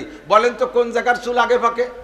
এই সাইডের চুল আগে পাকে, কারণ এই জায়গায় বেলেট খুর লাগছে বেশি, ও মায়ের খাইছে বেশি, মায়ের ঠেলেও পাইয়ে গেছে, অকালে বুড়ো হয়ে গেছে। দাড়ি কাটবেন যত বেশি, পাকবে তত বেশি। 2 নম্বরে দাড়ি কাটলে এর প্রভাব কত দূর যায়? দাড়ি যত বেশি কাটবেন, চোখের পাওয়ার তত বেশি তাড়াতাড়ি নষ্ট হবে। দাড়ি যত বেশি কাটবেন, আভ্যন্তরীণ মাইর খাবেন, সেক্স পাওয়ারের উপর পর্যন্ত এর হস্তক্ষেপ চলে, যৌন ক্ষমতা দুর্বল হয়ে যায় ধীরে ধীরে। দাড়ি বেশি কাটলে ডায়াবেটিস তাড়াতাড়ি হয়, দাড়ি বেশি কাটলে গনোরিয়া হয়, দাড়ি বেশি কাটলে গণ পেশাব হয়, ইত্যাদি ইত্যাদি সমস্যা সব দাড়ির মধ্যে রয়েছে। আমার নবী এত ব্যাখ্যা দিয়ে যান নাই। নবী একটা কথা বলেছেন, কসসুস শারে বা ওয়াফুল্লুহা, মোসরে ছোট করো, দাড়িরে বড় করো। নবী বলেছেন, লা তাবুলু কায়েমান, দাঁড়িয়ে খাড়িয়ে পেশাব করো না। কেন করবা নাই? কেন বলার সময় আমার নবীর নাই। মাত্র 23 বছর জিন্দেগিতে গোটা মানব জাতির সংবিধান দিয়ে যাবে, অল্প সময়ের ভিতরে এত ব্যাখ্যা দিয়ে যাইতে পারেন নাই। নবী শুধু সূত্র বলে দিয়ে গেছেন, হ্যাঁ দুনিয়ার মুসলমান, দাঁড়িয়ে খাড়িয়ে পেশাব করো না। কেন পেশাব করবা না? এবার তোমার বিজ্ঞান খাটায় গবেষণা করে দেখো, দাঁড়িয়ে পেশাব করার মধ্যে লাভ না লস। বিজ্ঞানীরা আবিষ্কার করেছে, দাঁড়িয়ে পেশাব করলে চোখের পাওয়ার দুর্বল হয়ে যায়, দাঁড়িয়ে পেশাব করলে চেহারার নূর কমে যায়, দাঁড়িয়ে পেশাব করলে সেক্স পাওয়ার কমে যায়, দাঁড়িয়ে পেশাব করলে ডায়াবেটিস হয় তাড়াতাড়ি, দাঁড়িয়ে খাড়িয়ে পেশাব করলে কিডনি মার খেয়ে যায় তাড়াতাড়ি, কিডনি ড্যামেজ হয়ে যায়, আভ্যন্তরীণ নানান রোগ সব দাঁড়িয়ে খাড়িয়ে পেশাবের মধ্যে। এখন বসা পেশাবখানা তো সরকারিভাবে যা বানাচ্ছে, তারপরে বিভিন্ন পাম্পে, স্টেশনারি, এয়ারপোর্টের, ওর মধ্যে বসার কায়দাই নেই। সে বইয়ের বসা একটা ভাইতে তুইছে উপরে, বইয়ের বসা চেনেন? পোলা বানান তো বইয়ের বসা না, আইতাছেন কি মুরব্বীরা কথা কর না কা, তাল গাছে আগে ঝুলানো থাকতো না বইয়ের বসা, আর দাঁড়ায় পেশাব করা লাগে, সে বইয়ের বসা ভাইতে তুইছে না। সিরামিক দিয়ে বইয়ের বসা একটা ভাইতে তুইছে, দাঁড়ায় ছাড়া পেশাব করার কায়দা নেই। আমরা বসে পেশাব করতে গেলে এবার নিচে পেশাব হবে, আর আছে পেশাবের টুঙ্গি নাক বরাবর। আর পাইকারি দরে ডায়াবেটিস, কারণ ডায়াবেটিসের ঔষধ বানাইছে, তা বেচতে হবে, বেচার জন্য রুগী বানাতে হবে না। এই রুগী বানাচ্ছে দাঁড়ায় দাঁড়ায় মুতাইয়ে। সিজারের ঔষধ বানাইছে, সিজার করে বাচ্চা বের করলে মোটাটা পাওয়া যায় হাসপাতাল আলারা। কাজেই সিজারের জন্য তারা আগের থেকে প্রস্তুতি নিয়েই ফেলায়।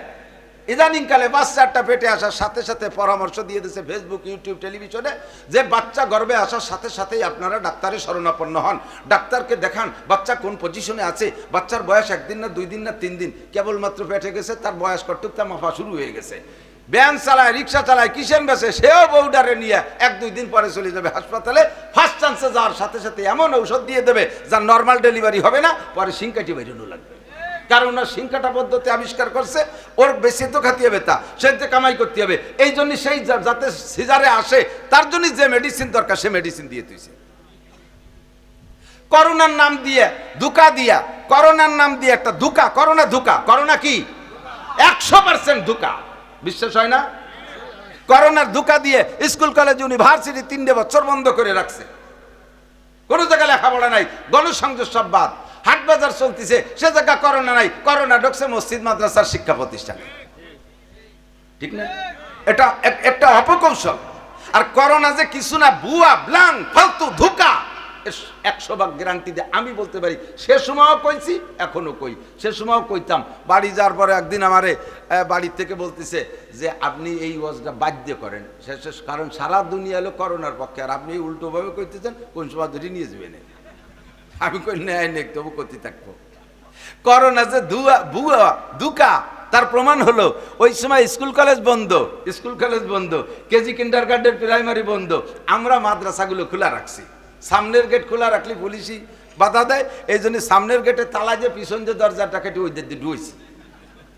এদিকে প্রাইমারি, কেজি কিন্ডারগার্টেনে পোলাপান যাইতে পারতেছে না, বাড়ি থাইয়ে মা বাপরে জ্বালায় কাছে, আব্বা টাহা দাও, মামা খাবো, মা টাহা দাও, নানা খাবো, এ মামা নানা পটেটো, আর খাতি মা রাসল ছিঁড়ে বেলায় দেয়, বাপের পকেট খালি বেলায় দেয়, ওদিকে বাপের ইনকাম নাই, ডাউনি শুয়ে পড়ছে। কি করবে? কয় যে দেয়া হদি কোন তো স্কুলে গেলি তো বাঁচতাম, তাকে সে বন্ধ হয়ে যে মাদ্রাসাটা খোলা আছে নাকি, ওদিকে যে মাদ্রাসা খোলা, দমাদম সিট মতো দিতে পারিনি, এত ছাত্র। আল্লাহ মুসকি হাসে, হুজুররা তোমরা ওয়াজ করে ছাত্র আনতে পারো না মাদ্রাসা, আমি এক করোনার নাম দিয়ে দাও, কি পরিমাণ ভরি ফেলে, খালি গর্ব নাই ছাড়াও।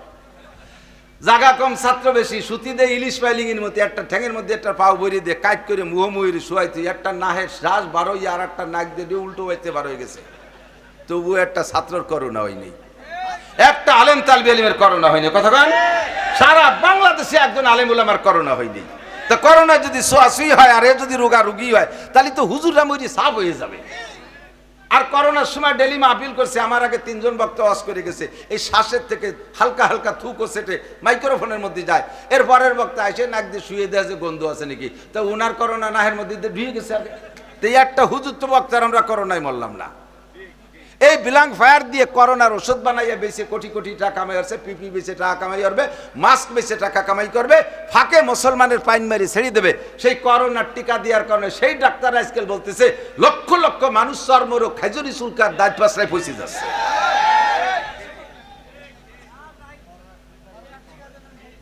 ঠিক কিনা? আর আমার নবী কি কইছে? নবী উসুল বলে দিয়েছে, লা আদওয়া ওয়ালা তিয়ারাতা ওয়ালা হামাতা ফিল ইসলাম। ইসলামের মধ্যে সুয়াসুই বলতে কিছুই নাই, লা আদওয়া এর ভিতরে সংক্রমক বলতে কিছুই নাই, সংক্রমণ ইসলামে বিশ্বাস করে না, লা আদওয়া ওয়ালা তিয়ারাতা। আর এর ভিতরে ইসলামের ভিতরে কোনো লক্ষণ পক্ষণ বিশ্বাস করে না। অমুসলমানরা লক্ষণে বিশ্বাসী, অমুসলমানরা লক্ষণে বিশ্বাসী। এই শনি মঙ্গলবারে কোনো দিক জাতি নাই, মরাসানে বিয়ে হত্তি নাই, ভাদ্র মাসে বিলেই ভার হত্তি নাই, কয় না কোন কয় না। এই যে লক্ষণে মুসলমান বিশ্বাস করে না। সব দিন মরাসান তাজাসানের মালিক কে? জোর হলো না কে? শনি মঙ্গলবারের মালিক কে? বিশেষ কারণে কোন বারের একটু বরকত আল্লাহ পাক রেখেছেন। হাদিসে আছে, মা মিন শাইইন বুদিয়া ফি ইয়াউমিল আরবা ইল্লা ওয়াকাত তাম্মা। যে কোনো ভালো কাজ বুধবারে শুরু করলে আল্লাহ তাআলা সেটা সম্পূর্ণ করার তৌফিক দান করে। সোমবার আমার নবীর জন্মদিন, দিনটা বলো ভালো, এই হিসেবে ভালো, তাই বলে মঙ্গলবার খারাপ তা কইনি। শুক্রবার জুমার দিন, দামি দিন, এ দিনটা বড় ভালো, তাই বলে শনিবার খারাপ, সেদিন বিয়ে হবে না, এরকম না। ইসলামে এই লক্ষণ পছন্দ করে না। ওয়ালা হামাতা, হাম মানে বুম, রাতের বেলা ওই উল্লু কয় উর্দুতে, রাত আমাদের দেশে কয় বুতুম, রাতের বেলা গাছে বুতুম পাখি কুক কুক করে ডাকে না। এই দেশের মানুষ কি কয়, কোনো বাড়ির দ্বারা যদি ডাকে তাহলে সেই বুতুম কারণে বাড়ি কার যেন অসুখ বিসুখ হতে পারে। এই একটা আকিদা আছে না নাই? এটা শিরিক। এটা কি শিরিক? কোন বুতুমের ডাকের ভিতরে এই কোনো ক্রিয়া নাই। বুতুম ডাকবে না, তা কি করবে? তুমি রাত্রি নাহে তেল দিয়ে নাভিতে তেল মাহিয়ে কম্বল মুড়ি দিয়ে ঘুমাই রইছো, ও তো সারা রাত কুক কুক করে জিকির করে, ও তো জিকির করে। সে ডাকলি যদি তোর অসুখ হয় তা তুই অসুখে যা, মরি যা। সে করে জিকির, সদায়ে কুমরিয়া বাসাদ বকুকু, সদায়ে কুমরিয়া বাসাদ বকুকু, बगोशे मंदराया दल्लहू, चमन में चू चू कर कहते हैं बुलबुल के बुलू में अल्लाह मिया तू ही तू है, तू ही तू, तू ही तू है, तू ही तू। ফুলের মধ্যে বুলবুল পাখি মুখ দিয়া আল্লাহ মিয়ার জিকির করে। ফুলের মধ্যে আল্লাহ তুমি, মধুর মধ্যে আল্লাহ তুমি, ফলের মধ্যে আল্লাহ তুমি, সব জায়গা মিষ্টির মধ্যে আল্লাহ তুমি। ফুলের ভিতরে মুখ দিয়ে ডাকে, রাতভর বুতুম পাখি কুক কুক করে আল্লাহর জিকির করে। আর তুমি মনে করো যে অসুখ, অসুখ, ও কয় কুক মানে আল্লাহু, আর তুমি সরো অসুখ। এই বিশ্বাস করে হুজুর দেখছি, আপনি যাই কন ওইরকম তো হয় দেখি। সে কথা হাদিসে কুদসির মধ্যে আল্লাহ কয়, আনা ইনদা জন্নে আবদি বি, বান্দা আমার সম্পর্কে যেমন ধারণা করে আমি বান্দার সাথে সেরকম আচরণ করি। তুমি যদি মনে করে যে কুক পাখি ডাকলে আগা বাধা হবে, তাহলেই হবে। আর যদি মনে করে সে তার জিকির করে তো করে। বাড়ির বাড়িতে কাউটা উড়িয়ে গেছে ডাকতে ডাকতে, কি যেন দুঃসংবাদ দিয়ে গেল। তা কাউটা বাড়ির বাড়িতে ডাকছে কি কইয়া, কা কা করে, তার কি কাকা ছাড়া আর কিছু আছে? সে কি কোরআন শরীফ পড়তে পড়তে যাবে? তোরা কাবা বেটাতে আলিফ বেও পারিস না, তারে কোরআন শরীফ পড়তে কাউকে। সে ডাকলি যদি তোকে গজব হয় তা হোক গজব। বুঝতে হবে কাক তার ডাক ডাকে, সে আল্লাহর জিকির করে। কথা কান ঠিক না? আমরা সেগুলোকে কোনো ক্রিয়াশীল মনে করব না। লা আদওয়া ওয়ালা তিয়ারাতা ওয়ালা হামাতা বিল ইসলাম, বিশ্বাস করি নাই। নবী পাক উসুল বলে দেছে, তুমি ওর মধ্যে গবেষণা করে ঢুকে দেখো কি আছে না আছে। আমার নবী বলছেন, এদিক খেয়াল করেন, আমার নবী বলছেন তোমরা কি করো, পাগড়ি পরো, আলাইকুম বিল আমায়েম, পাগড়ি পরো, তোমরা পাগড়ি পরো। নবী কি বলছেন? পাগড়ি পরার কথা বলছেন। সুন্নত পাগড়ি পরে না, আলাইকুম বিল আমায়েম ফান্না সুন্নাতুল মালাইকা, পাগড়ি পরা ফেরেশতাদের সুন্নাত। দাখালা রাসূলুল্লাহ সাল্লাল্লাহু আলাইহি ওয়াসাল্লাম মক্কাতে ইয়াউমুল ফাতহ ওয়া আলাইহি ইমামাতুন সাউদা, মক্কা বিজয়ের দিন নবী যখন মক্কা ঢুকেন, সাহাবী বর্ণনা করেন আমার নবীর মাথায় ছিল কালো রঙের পাগড়ি। হুজুর কালো পাগড়ি পরতেন, আবার কখনো সাদা পাগড়ি পরতেন, আবার কখনো সবুজ পাগড়ি পরতেন। বদরের যুদ্ধে মুসলমানদের পক্ষে সাহায্য করার জন্য কমসে আলাফি মিনাল মালায়েকাতে মুসাফফিমিন 5000 ফেরেশতা পাঠিয়েছেন। বলেন সুবহানাল্লাহ। আরে ভাই দাওয়াত দেই, আইসে গেলে একটু না করতে বলি ভালো ঠেকতেছে না। আপনারা হজে যাবেন, যাবেন হজে, একটুখান যাবেন? কারা কারা যাবেন? অনেকে হাত উঠে টানাই পয়সা নেই, খালি খালি হাত উঠে লাভ নেই। যাবেন না? নিয়ত তো রাখতে পারেন। আল্লাহ কবুল করুক, বলেন আমিন।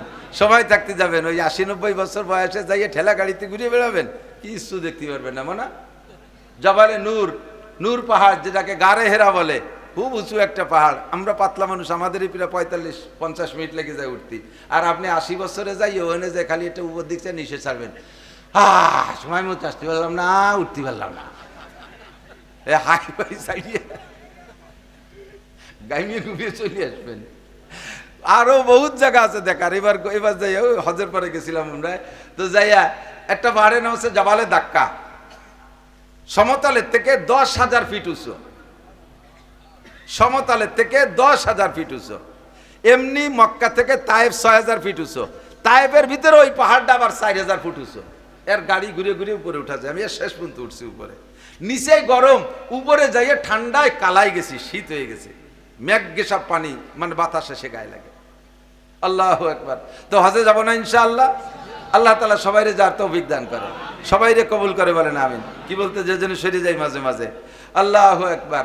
তো নবী আলাইহিস সালাতু ওয়াস সালাম আমাদের জন্য সুন্নতের কি বলা হয় উসুল তৈরি করে দিয়ে গেছেন। হুজুর বলছেন হুজুর উসুল দিয়ে গেছে। তুমি কি করো, আলাইকুম আমায় যাও, মনে পড়ছে। তো এবার গিয়েছিলাম বদরে, সবাই যাবেন, আমি দোয়া করি আল্লাহ যেন সবাইরে যার তৌফিক দেয়। বদরে যাবেন, ঈমান বেড়ে যাবে। 14 জন সাহাবা বদরি, জান্নাতি সাহাবা, যারা শহীদ হয়েছে বদরে, নির্ঘাত সন্দেহ নাই তারা জান্নাতি। শুধু শহীদ না, বদরের যুদ্ধে 313 জনের ভিতরে 14 জন শহীদ হয়েছে আর 299 জন ফিরে আসছে। এই 299 জন এমন মর্যাদা সম্পন্ন মুজাহিদ, আল্লাহ পাক রব্বুল আলামিন তাদের সম্পর্কে বলে গফিরা লাহু মা তাকাদ্দামা মিন যামবি ওয়া মা তাআক্কার, তাদের আগেও পিছে সব গুনাহ আল্লাহ মাফ করে দিয়েছে। বদরের যুদ্ধের থেকে আসার পরে যদি ওই 299 জন আর এক ওয়াক্ত নামাজও না পড়তেন, তবুও তাদের কোনো গুনাহ হতো না, তারা বিনা হিসেবে জান্নাত। এমন সম্মানে সম্মানিত হয়েছে। 14 জনের নাম একটা অলের গায়ে লেখা আছে, সেখানে দাঁড়িয়ে দোয়া করলাম। মনে হয় যেন আমি যা বলতেছি সব কবুল হয়ে যাচ্ছে, এমন লাগতেছে। যেখানে হুজুর দাঁড়িয়েছিলেন, যেখানে যে ঘরের ভিতরে হুজুর ছিলেন, যে গুহার ভিতরে, সব দেখে আসছি আলহামদুলিল্লাহ। যাবেন, ওর পাশে একটা পাহাড় আছে, খমসাত আলাফি মিনাল মালাইকা, ওই পাহাড়টার নামই হলো জাবালে মালাইকা, ফেরেশতা পাহাড়।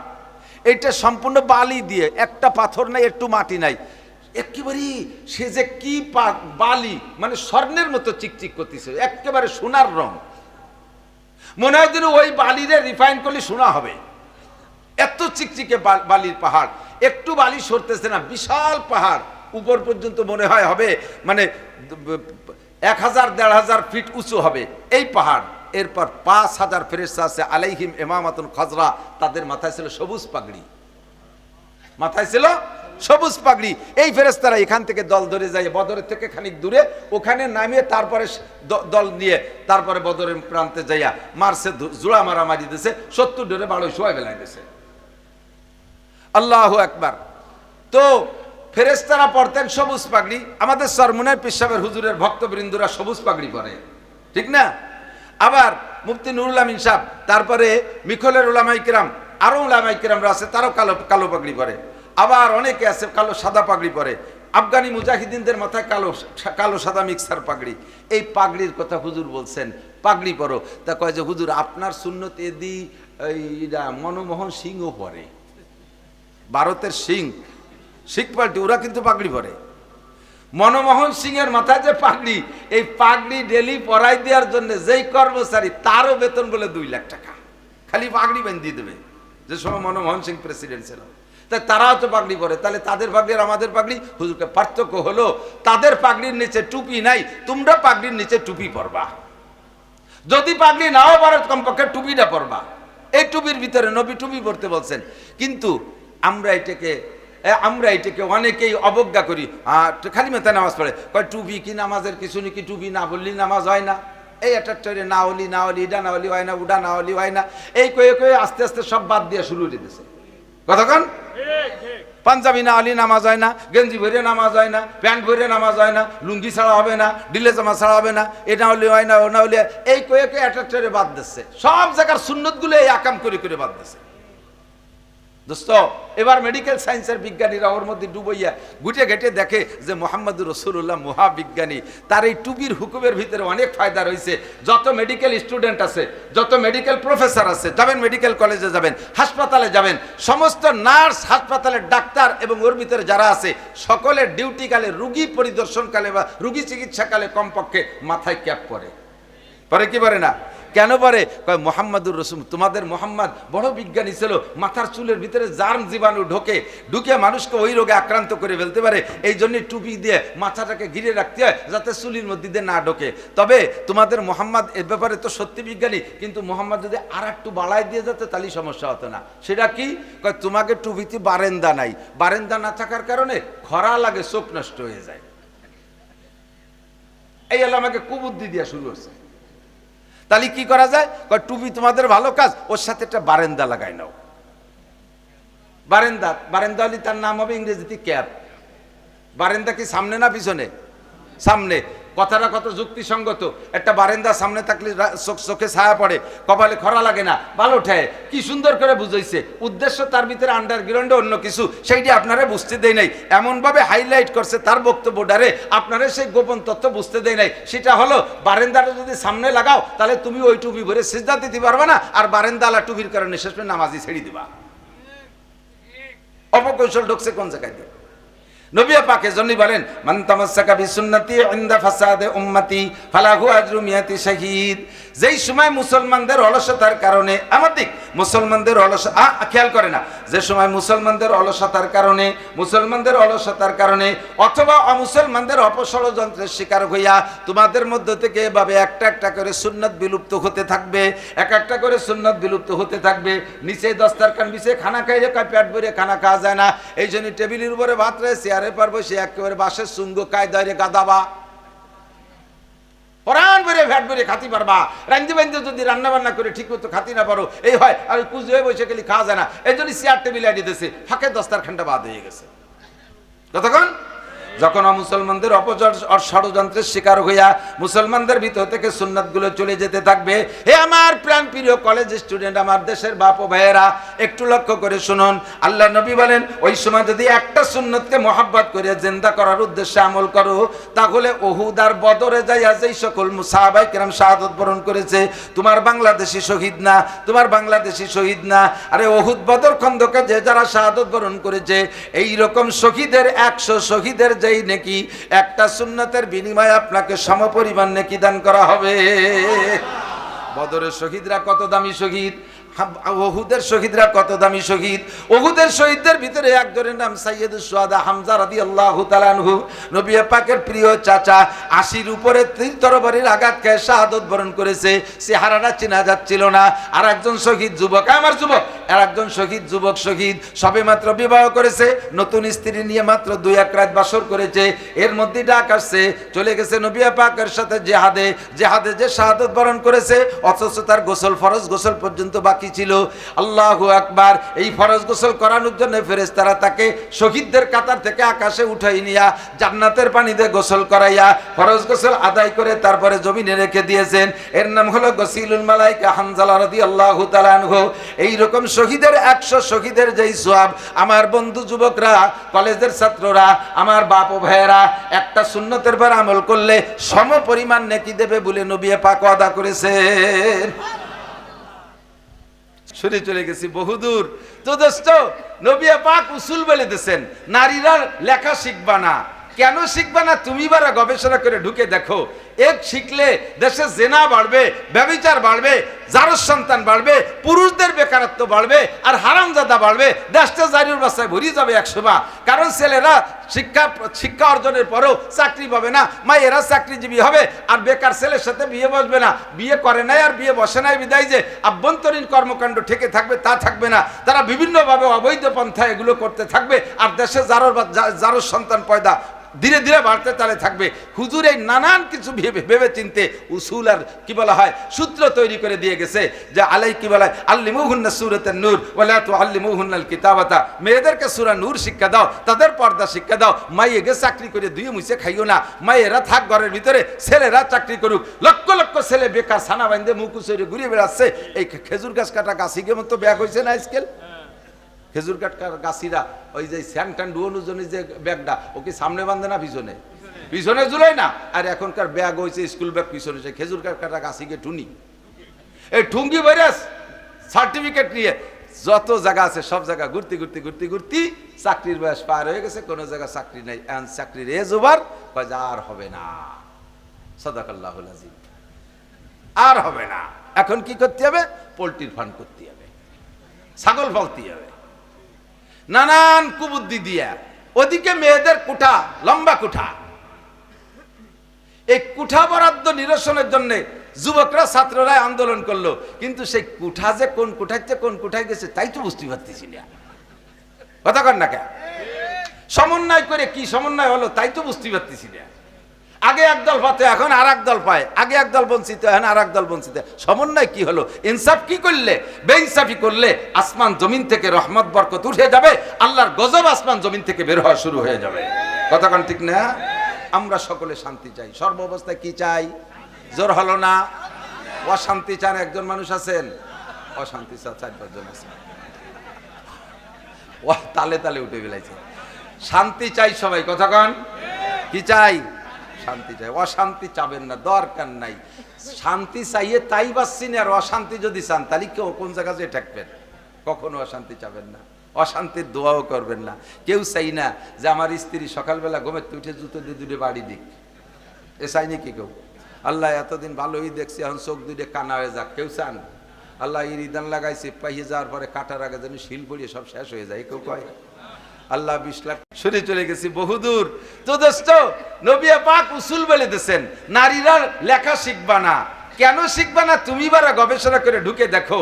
এক শিখলে দেশে জেনা বাড়বে, ব্যভিচার বাড়বে, জারজ সন্তান বাড়বে, পুরুষদের বেকারত্ব বাড়বে, আর হারামজাদা বাড়বে। দেশটা জারির বাসায় ভরি যাবে 100 কারণ ছেলেরা শিক্ষা অর্জনের পরেও চাকরি পাবে না, মায়েরা চাকরিজীবী হবে, আর বেকার ছেলের সাথে বিয়ে বসবে না। বিয়ে করে নাই আর বিয়ে বসে নাই বিদায় যে আভ্যন্তরীণ কর্মকাণ্ড ঠেকে থাকবে তা থাকবে না। তারা বিভিন্নভাবে অবৈধ পন্থা এগুলো করতে থাকবে, আর দেশে জারজ সন্তান পয়দা ধীরে ধীরে বাড়তে তালে থাকবে।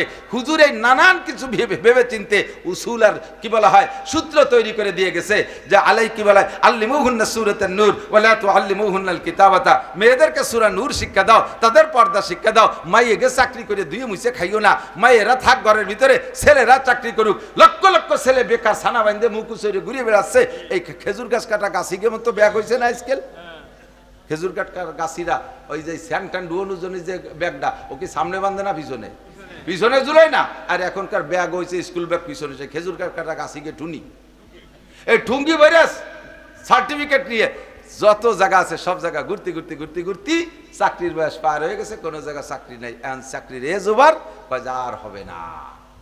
সাদাকাল্লাহুল আযীম, আর হবে না। এখন কি করতে হবে? পোল্ট্রির ফার্ম করতে হবে, ছাগল পালতে হবে, নানান কুবুদ্ধি দিয়া।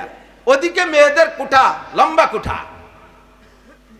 এই কুঠা বরাদ্দ নিরসনের জন্য যুবকরা ছাত্ররা আন্দোলন করলো, কিন্তু সেই কুঠা যে কোন কুঠাইতে কোন কুঠায় গেছে তাই তো বুঝতে পারতেছি না। কথা কন না কেন? সমন্বয় করে কি সমন্বয় হলো তাই তো বুঝতে পারতেছি না। আগে একদল পাতে, এখন আর দল পায়। আগে একদল বঞ্চিত, এখন আর দল বঞ্চিত। সমন্বয় কি হলো? ইনসাফ কি করলে? বেইনসাফি করলে আসমান জমিন থেকে রহমত বরকত উঠে যাবে, আল্লাহর গজব আসমান জমিন থেকে বের হওয়া শুরু হয়ে যাবে। কথা কন ঠিক না? আমরা সকলে শান্তি চাই, সর্ব অবস্থায় কি চাই? জোর হলো না? অশান্তি চান একজন মানুষ আছেন? অশান্তি চান 4-5 জন আছেন। ও তালে তালে উঠে বেলাইছে। শান্তি চাই সবাই। কথা কন কি চাই? শান্তি চাই। অশান্তি চাবেন না, দরকার নাই। শান্তি চাইয়ে তাই বাসছেন, আর অশান্তি যদি চান তাহলে কেউ কোন জায়গা যেয়ে ঠেকবেন। কখনো অশান্তি চাবেন না, অশান্তির দোয়াও করবেন না। কেউ চাই না যে আমার স্ত্রী সকালবেলা ঘুমের উঠে জুতো দিয়ে দুটো বাড়ি দিক, এ চাইনি কি কেউ?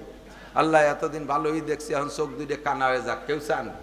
আল্লাহ ইরিদান লাগাইছে, পাইয়ে যাওয়ার পরে কাটার আগে যেন শিল পড়িয়ে সব শেষ হয়ে যায়, কেউ কয়? আল্লাহ 20 লাখ জন্মে মুরগি যেন সব অ্যানথ্রাক্স হয়ে মরি সাপ হয়ে যায়, কেউ কয়? কেউ অশান্তি চায় না। সুখে শান্তিতে স্বাবলম্বী, সচ্ছলতা, অর্থনৈতিক শান্তি, পারিবারিক শান্তি, সামাজিক শান্তি, ব্যক্তিগত শান্তি সকলে আমরা কামনা করি। আল্লাহ শিখাইতেছে তুমি দোয়া করো, রব্বানা, পড়বেন আমার সাথে, রব্বানা আতিনা ফিদ দুনিয়া হাসানা ওয়া ফিল আখিরাতি হাসানা ওয়া কিনা আযাবান নার। আতিনা ফি দারি দুনিয়া না হাসান, আতিনা ফি দারি উকবানা হাসান। আল্লাহ দুনিয়াও শান্তি দাও, আখিরাতেও শান্তি দাও, জাহান্নামের আগুন থেকে বাঁচাও। দুনিয়াও কান্তি চাই না, আখিরাতেও কানতে চাই না। কথা বলুন ঠিক কি ঠিক না? দুনিয়াও খুশি খাসাল থাকতে চাই, আখিরাতেও শান্তিতে জান্নাতে যাইতে চাই। আতিনা ফি দারে দুনিয়া না হাসান, আতিনা ফি দারে উকবানা হাসান। সর্বাবস্থায় শান্তিতে থাকতে চাইবো। হযরত উসমান গনি রাদিয়াল্লাহু তাআলা আনহু, উনিও ওই 2,40,00,000 বর্গ মাইল দেশের প্রেসিডেন্ট ছিলেন। বরঞ্চ উসমানের সময় এসে আরো দেশ বড় হয়েছে, আরো বড় হয়েছে। তো হযরত উসমান তো আগের থেকে ধনী মানুষ, আর ধন সম্পদ, খেয়াল করেন, কেউ কেউ যদি আল্লাহ তাআলা ধন সম্পদ দেয়, হালাল ভাবে দেয়, এটা দোষের না। হালাল ভাবে সারা পৃথিবীর মালিক হলিও কোনো সমস্যা নাই। সম্পদ পাইয়া, নিয়ামত পেয়ে একটু শুকর আদায় করবেন, আলহামদুলিল্লাহ। তাহলে কোটি কোটি কোটি কোটি হাজার কোটি টাকার শুকর কাফারা আদায় হয়ে যাবে। আর হারাম ভাবে চাইরেনার মালিক হলিও ভাষা চামড়া থাকবে না, পিটি ঝালা বাঁধতে যাইয়েন। শস্য তেল মাহাজেন যাতে বাড়ি স্লিপ করে চলে যায়। হারাম ভাবে চাইরেনার মালিক হলিও খবর আছে, ঠিক না? নিয়ামত পাইয়া অনেকে আছে ব্যবহার করে না। এদিক বহুত মানুষ আছে 10-20 বিঘে জমির মালিক, ছেলেরা টাকা পাঠায়, বাজারে যায়, বাজার করতে একেবারে সন্ধ্যের আগে যাইয়ে দেয় যে কয়টা পচা ফুটি টুটি আছে এই কিনে নিয়ে আসে। জীবনে আগাটা আটে যায় না, ভালো একটা মাছ কিনে খায় না, অত লক্ষ লক্ষ টাকার মালিক আছে না এরকম? না শকর, না শকর, অকৃতজ্ঞ। একই আমি খাবো না তা কার জন্য থিয়ে যাবে? শেখ সাদি রহমাতুল্লাহ আলাইহি বলেন, নেকবক তাকে খর্দ কেশ, বদবক তাকে মর্দ হেশ। ভাগ্যবান সেই লোকটা যে লোকটা কামাই করে হালাল ভাবে পরাণ ভরে খেয়ে গেল আর আখেরাতের জন্য কিছু করে গেল, এই লোকটা ভাগ্যবান, এই লোকটা ভালো। আর বদবক তাকে মর্দ হেশ, আর কপাল বুড়া সে জীবন ভরে গামছা মুড়াই দিয়ে কাছাইয়ে কামাই করিয়ে গার রক্ত পানি করে ইনকাম করিয়ে সব থিয়ে চলে গেল, খাইয়েও গেল না, পরাণ ভরে আখেরাতের জন্য কিছু করে গেল না। দামি একটা লুঙ্গি ভরবে না, জীবন ভরে 250 টাকা দামের লুঙ্গি, 2 দোয়া দেওয়ার পরে তার মার মোড় কাটিয়ে যায়। নামাজে মসজিদে দাঁড়ালি বেড়া, সামনের মুসলে পিছন দিয়ে তাকালি, ওনার আউলাকে সব দেখা যায় এক্সের মতো। কতক্ষণ? অথচ সে 2000 টাকা দামের লুঙ্গি কিনে ভরতে পারে। ভালো একটা মাছ খাবে না, ভালো একটা জামা পরবে না, ভালো একটা লুঙ্গি কিনে পরবে না, ভালো একটা শাল কিনে গায়ে দেবে না, ভালো একটা বেড বিছানা কিনে তার পাশে হবে না। সেই পুরো নিয়ে আদিকালি খেতা, তার কোনার মধ্যে উড়োস আর সার পোকা রাত বর কামলা তিতালে থায়। একটা মশারি বানাবে না, মশারি বানাইছে তা বছরের মধ্যে ধোবে না, ছাগলের মুতির গন্ধ তাতে। লেবার টাকা আয় দেশে সে আদিকালিয়া শিমুল তুলোর ল্যাপ ম্যাগের মতো জায়গায় জায়গায় ফাঁকা হয়ে গেছে, জায়গায় জায়গায় শুয়া, তার মধ্যে ডুব দিয়ে শুয়ে দেয়, নিঃশ্বাস বাইরে দেয়, তলের তো নিঃশ্বাস উপরে উঠে যায়। তো টাকা দিয়ে কি করবা? টাকা দিয়ে কি করবা? পরাণ ভরে খাবেন, পরাণ ভরে খাবেন, তৌফিক হলে ভালো গাড়ি কিনবেন, মোটর সাইকেল কিনবেন, দামি গাড়ি কিনবেন, টাকা দিয়ে কি করবেন? আপনি ব্যবহার করে যাবেন না, থুয়ে চলে যাবেন। যারা যাদের জন্য রেখে চলে যাচ্ছেন মায়া করে, কয়েকদিন আপনি মরার পরে হয়তো বেশি 4 দিনের দিন মিলাদ একটা দ্বিতীয়বারে, আর আমরা তো মিলাদ খেয়ে ফেলাইছি করে, এখন মিলাদ কপালে তো উঠে গেছে, তাও পাবেন না। শেষ হয়ে যাইয়া সাই গোষ্ঠী আইসে কামলা কামড়ি করবে, আর আপনার কবরের উপরে বাড়ি তিতালে থাকবে, আপনার নামে কিচ্ছু দেবে না। নেকবক তাকে ক্ষুদ্র কেস। ঠিক আছে, তো আমি কি বুঝতে পারছি? আমি মিথ্যে কথা কইছি নাকি? মিথ্যে কথা কইছি? খুঁজে দেখেন এই প্রমাণ আছে না নাই? এরকম ছোটো ছোটো মানুষ আছে না, কিচ্ছু খাই না, আস্তাগফিরুল্লাহ, পরাণ ভরে খাবেন। আবার যখন ছিল না তখন খাই নেই, তখন পড়ি নেই, পারি নেই, ছাত্র বয়সে অত্যন্ত করেছি। চেয়ারম্যান জানে, চেয়ারম্যানের বনাই বাড়ি ফুকরো, মান্নু চেয়ারম্যান, আমি শেষ মাস চেয়ারম্যানের বাড়ি লজিং থাকি। বহুদিন আমি এরকম গেছে যে সাবানের অভাবে কাপড়টা ধুয়ে মসজিদে যায়, একটা জামা, অনলি একটা জামা, একটা লুঙ্গি ভালো, আর একটা লুঙ্গি ছেঁড়া, একখান গামছা, একটা গেঞ্জি, এই পরে লেখাপড়া করছি, ক্লাসে ফার্স্ট ছিলাম। অভাবের কারণে পড়ালেখা নষ্ট করিনি, প্রচন্ড অভাব অতিক্রম করে আসছি। বগুড়া কেরোসিন তেলের অভাবে আরেক বাড়ি যখন লজিং থাকছি, কেরোসিন তেল, ওনাদের বাড়ি লজিং থাকার চেয়ারম্যান দেলোয়ার ভাইয়ের বোন আমাকে কেরোসিন তেল দিতেন হেরিকেনে। সে সময় তো কেরোসিন তেল কারেন্ট ছিল না। অন্য জায়গায় লজিং গেছি, সেখান থেকে কেরোসিন তেল দেয় না। বহু চাঁদনি রাত দেখে দেখে, রাতের বেলা চোখের পাওয়ার ভালো ছিল, রাত্রে কিতাব, চাঁদনি রাত্রে বাইরে বসে পড়ছি, হেরিকেন জ্বালাইনি, যে তেল নাই।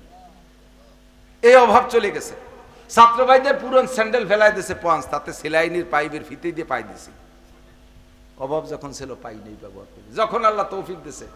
এমনি সাজগোজ পছন্দ হয় না, ওই যে অতিরিক্ত সাজ, ওইটা আমার ভালো লাগে না। পোশাকের ভিতরে যে একটু যথাসাধ্য দামি, যথাসাধ্য আরামদায়ক, এগুলো ব্যবহার করি। লুঙ্গিটা দামি করি, জামাটা পাতলা কাপড়ের পরি, এটা দামি কাপড়, গাড়ি আল্লাহ পাক দিছে দামি গাড়ি। সব কিছুতে দেশে যখন বাজারে যাব, আমার কাছে পকেটে থাকতে আমার সাথে ভালো মাছ কেন কিনবে, আরেকজন কিনতে পারবে, ভালোটা আমি কিনবো। আসেন আমার সাথে গোপালপুর বাজারে যাবেন, ইনশাআল্লাহ দেখবেন জাইলিরা আপনাকে চাইতে আমারে ডাক দেবে আগে। আমি দামাদামি কয় টাকা দে, উঠে দে, পরাণ বেড়ে খাবো, আমার টাকা দিয়ে সেও খুশি থাকবে, আমিও খাবো। খাবো না কেন? কেন খাবো না? কার জন্য থুয়ে যাবো? হযরত উসমান রাদিয়াল্লাহু আনহু যখন খাইতে বসতেন 20 প্রকারের তরকারি নিয়ে বসতেন, 20 প্রকার। তো এক সাহাবা বলছে যে হুজুর, আবু বকর তো এরকম খাতো না, ওমর তো এরকম খাতো না, আপনি এত খান কেন? কয় যে খাইতো না, সে না খাইয়ে চলে গেছে, তাকে সেল না খায়নি, আমি খাবো না, তাই খাবে কিনা? দুনিয়ায় যত মখলুক আছে যারা খায়, যত প্রাণী আছে, মানুষ সহ সমস্ত মখলুকের জন্য খাদ্য বরাদ্দ হয় আসমান থেকে। কোত্থেকে? অফিস সামাই রিজকুকুম ওয়া মা তুআদুন,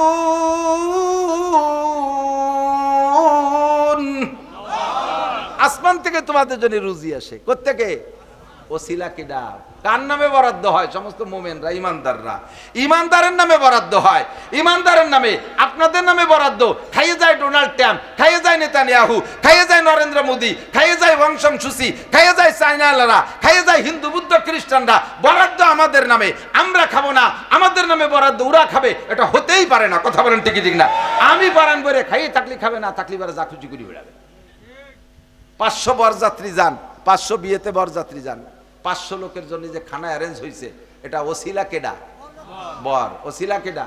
আমাকে ওই জায়গার এক বিয়েতে সবাই বরযাত্রীরা সাইজে গুজে রেডি হয়েছে, বর কাশি বগলের ডাঙ্গায় যায়। একজন তোর বিয়েতে আমরা যতই যাবি রে, কারণ আমার হলো ফাট কাটতে হবে, মাঝি বাইরে নিয়ে যাও।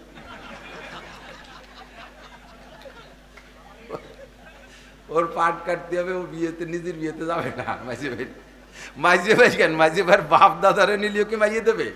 আর এই 500 গেট দিয়ে ঢুকতে দেবে, কাটি দেবে? ওই কাশি এলার জাতি হবে, ঠিক না? এই একটা গরু জবই দিয়ে 500 মানুষ জন্য রান্না করছে, বর তো ছিলা। তো বর যদি কাশিয়াতেরে ডাঙ্গায় যায়, আর কেউ কি ঢুকতে দেবে?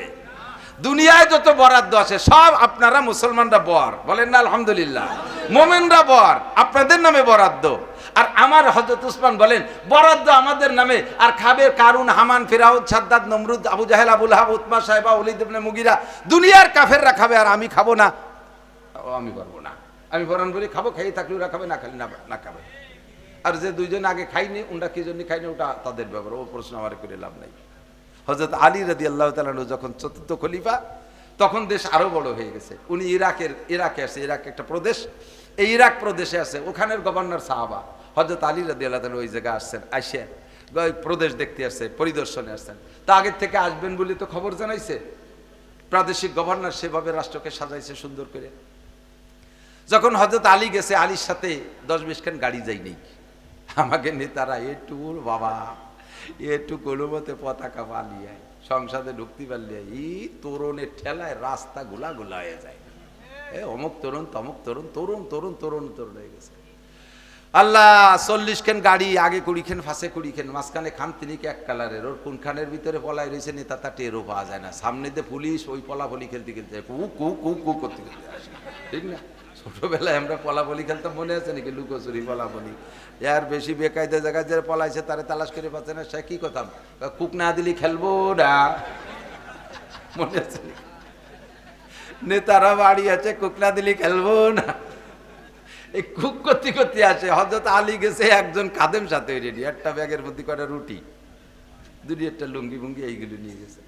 একজন প্রেসিডেন্ট, যার রাষ্ট্রের আয়তন তখন প্রায় 3 কোটি বর্গ মাইল হয়ে গেছে, এত বড় দেশের রাজা, সে দেশে প্রদেশ পরিদর্শনে।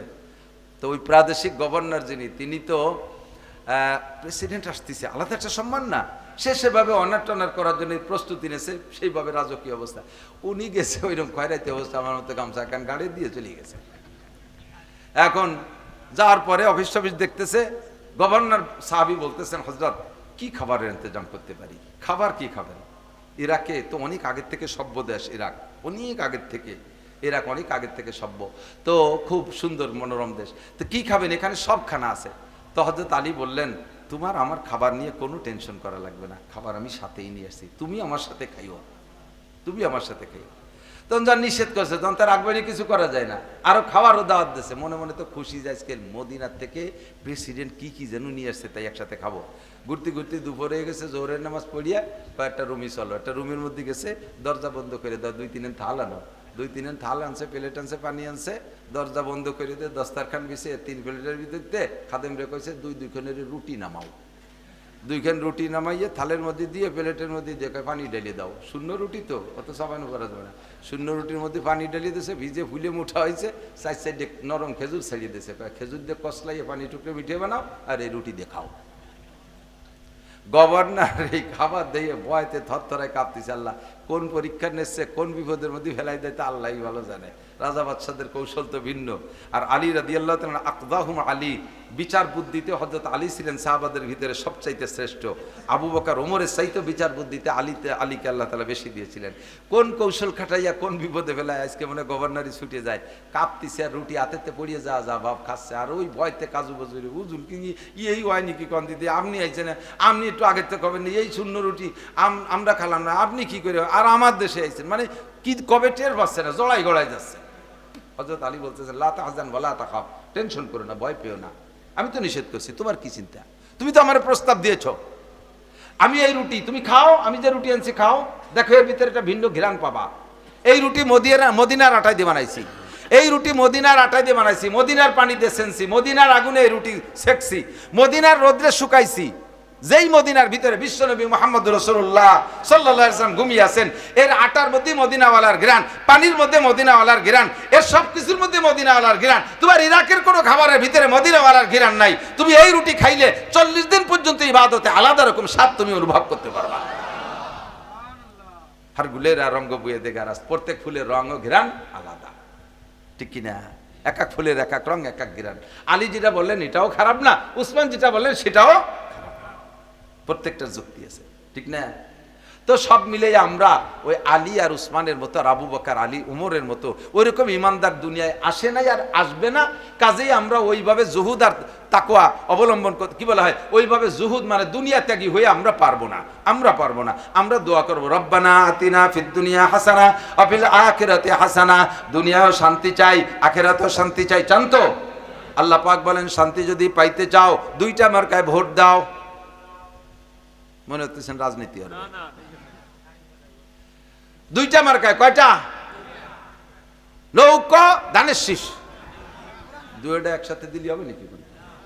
তাহলে কি লাঙ্গল দাড়ি ভেলা, রিক্সা টিরাক, দেওয়ালগড়ি বট গাছ, এসব মার্কা না। কোরআন আর হাদিস মার্কা দুটো কি? কোরআন হাদিসে দিলে ভোট। গোপালগঞ্জের মানুষ তো ভয় পাচ্ছে, কতি সব ভয় শেষ। দুইটা মার্কায় দিলে ভোট। কোরআন সুন্নাহ যেখানে আমলিক করেন নিষেধ নাই, বিএনপি করেন বাধা দেব না, জাতীয় পার্টি করেন বাধা দেব না, আমিও করব, তাতেও কেউ আমার বাধা দিতে পারবে না। অতক্ষণ করব যতক্ষণ আমার আওয়ামী লীগ, যতক্ষণ আওয়ামী লীগ কোরআন সুন্নাহর সাথে বিরোধ না হবে, যতক্ষণ বিএনপি কোরআন সুন্নাহর সাথে বিরোধ না হবে, যতক্ষণ লাঙ্গল কোরআন সুন্নাহর সাথে বিরোধ না হবে, যতক্ষণ জামাত ইসলাম কোরআন সুন্নাহর সাথে বিরোধ না হবে। আরে যদি কোরআন সুন্নাহর সাথে বিরোধ হয় তাহলে যে দলই হোক না কেন আমি তারে পদদলিত করব। আমার সামনে মার্কা থাকবে কোরআন আর হাদিস, আমার সামনে প্রার্থী থাকবে আল্লাহর রাসূল। কথা বলুন ঠিক কি ঠিক না? যদি ধর্মীয় নেতা অন্যায় করে তাহলে আমি তার সমর্থনে নাই। আমার নেতা কোরআন হাদিস সামনে নিয়ে যাইয়া দুটো ভোটের জন্য জিকাটি শিকারে ঢুকে পড়বে, যাত্রার সামনে যাই নত হবে, দুটো ভোটের জন্য আকাম করবে, আর তার নামের ইসলামের উপরে আমি তার পিছনে পিছনে দৌড়বো, আমাকে এই অনুমতি আল্লাহ দেয় নাই। কথা কন, এই অনুমতি আল্লাহ আমাকে দেয় নাই। খুব সাবধান। লা তাআতা লিমাখলুকিন ফি মাসিয়াতিল খালিক। একজন শুকর আদায় করে, আমি মন্দিরে এসে আপনাদের সাথে পূজায় অংশগ্রহণ করতে পেরে আল্লাহ পাকের শুকর আদায় করি, আলহামদুলিল্লাহ। ভয় লাগে যে সে না আর এক জায়গা যে কলো আমি আপনাদের সাথে মদের আড্ডায় এসে এক চুমুক মদ খেতে পেরে শুকর আদায় করি, আলহামদুলিল্লাহ। একই সাবধান, নোটার বা টুসকুত কথা হবে না। আমি যতক্ষণ পর্যন্ত আমার রাজনীতি কোরআন সুন্নাহর সাথে সাংঘর্ষিক না হবে অতক্ষণ আমি তার দল করব। জামাত ইসলাম আসুক তারে চয়েস করি, চরমুনায় আসুক তারে চয়েস করি, আওয়ামী লীগও যদি হয় তারে চয়েস করি। যখনই এর বিরোধিতা কেউ করবে আমি তার সাথে একমত হতে পারবো। কথা বলেন ঠিক কি ঠিক না? মার্কা আমার দুইটা, আমাকে নবী শিখিয়ে দিয়ে গেছে, লান তাদিল্লু মা তামাসসাকতুম বিহিমা কিতাবাল্লাহি ওয়া সুন্নতি। অতক্ষণ পর্যন্ত পথভ্রষ্ট হবে না যতক্ষণ কোরআন আর আমার সুন্নাতকে সামনে রাখবা। মার্কা হবে দুইটা, এক নম্বরে কোরআন মার্কা, দুই নম্বরে হাদিস মার্কা। কথা কোন ঠিক ঠিক না? প্রার্থী হবে দুইজন, আল্লাহ এবং রসুল, আল্লাহ এবং রসুল। তাদের পক্ষ থেকে যদি কেউ আসে, তারা কারা? নবী পাক বলেন ইন্নাল উলামা ওয়ারাসাতুল আম্বিয়া।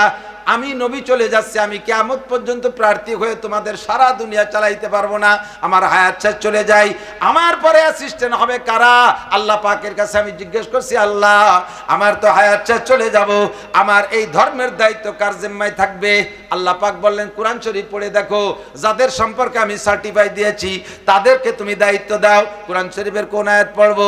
আল্লাহ বললেন তুমি পড়ো ইন্নামা ইয়াখশাল্লাহা মিন ইবাদিহিল উলামা। একমাত্র আল্লাহকে ভয় করার মতো আর তোমার উম্মতের ভিতরে ওলামায়ে কেরাম।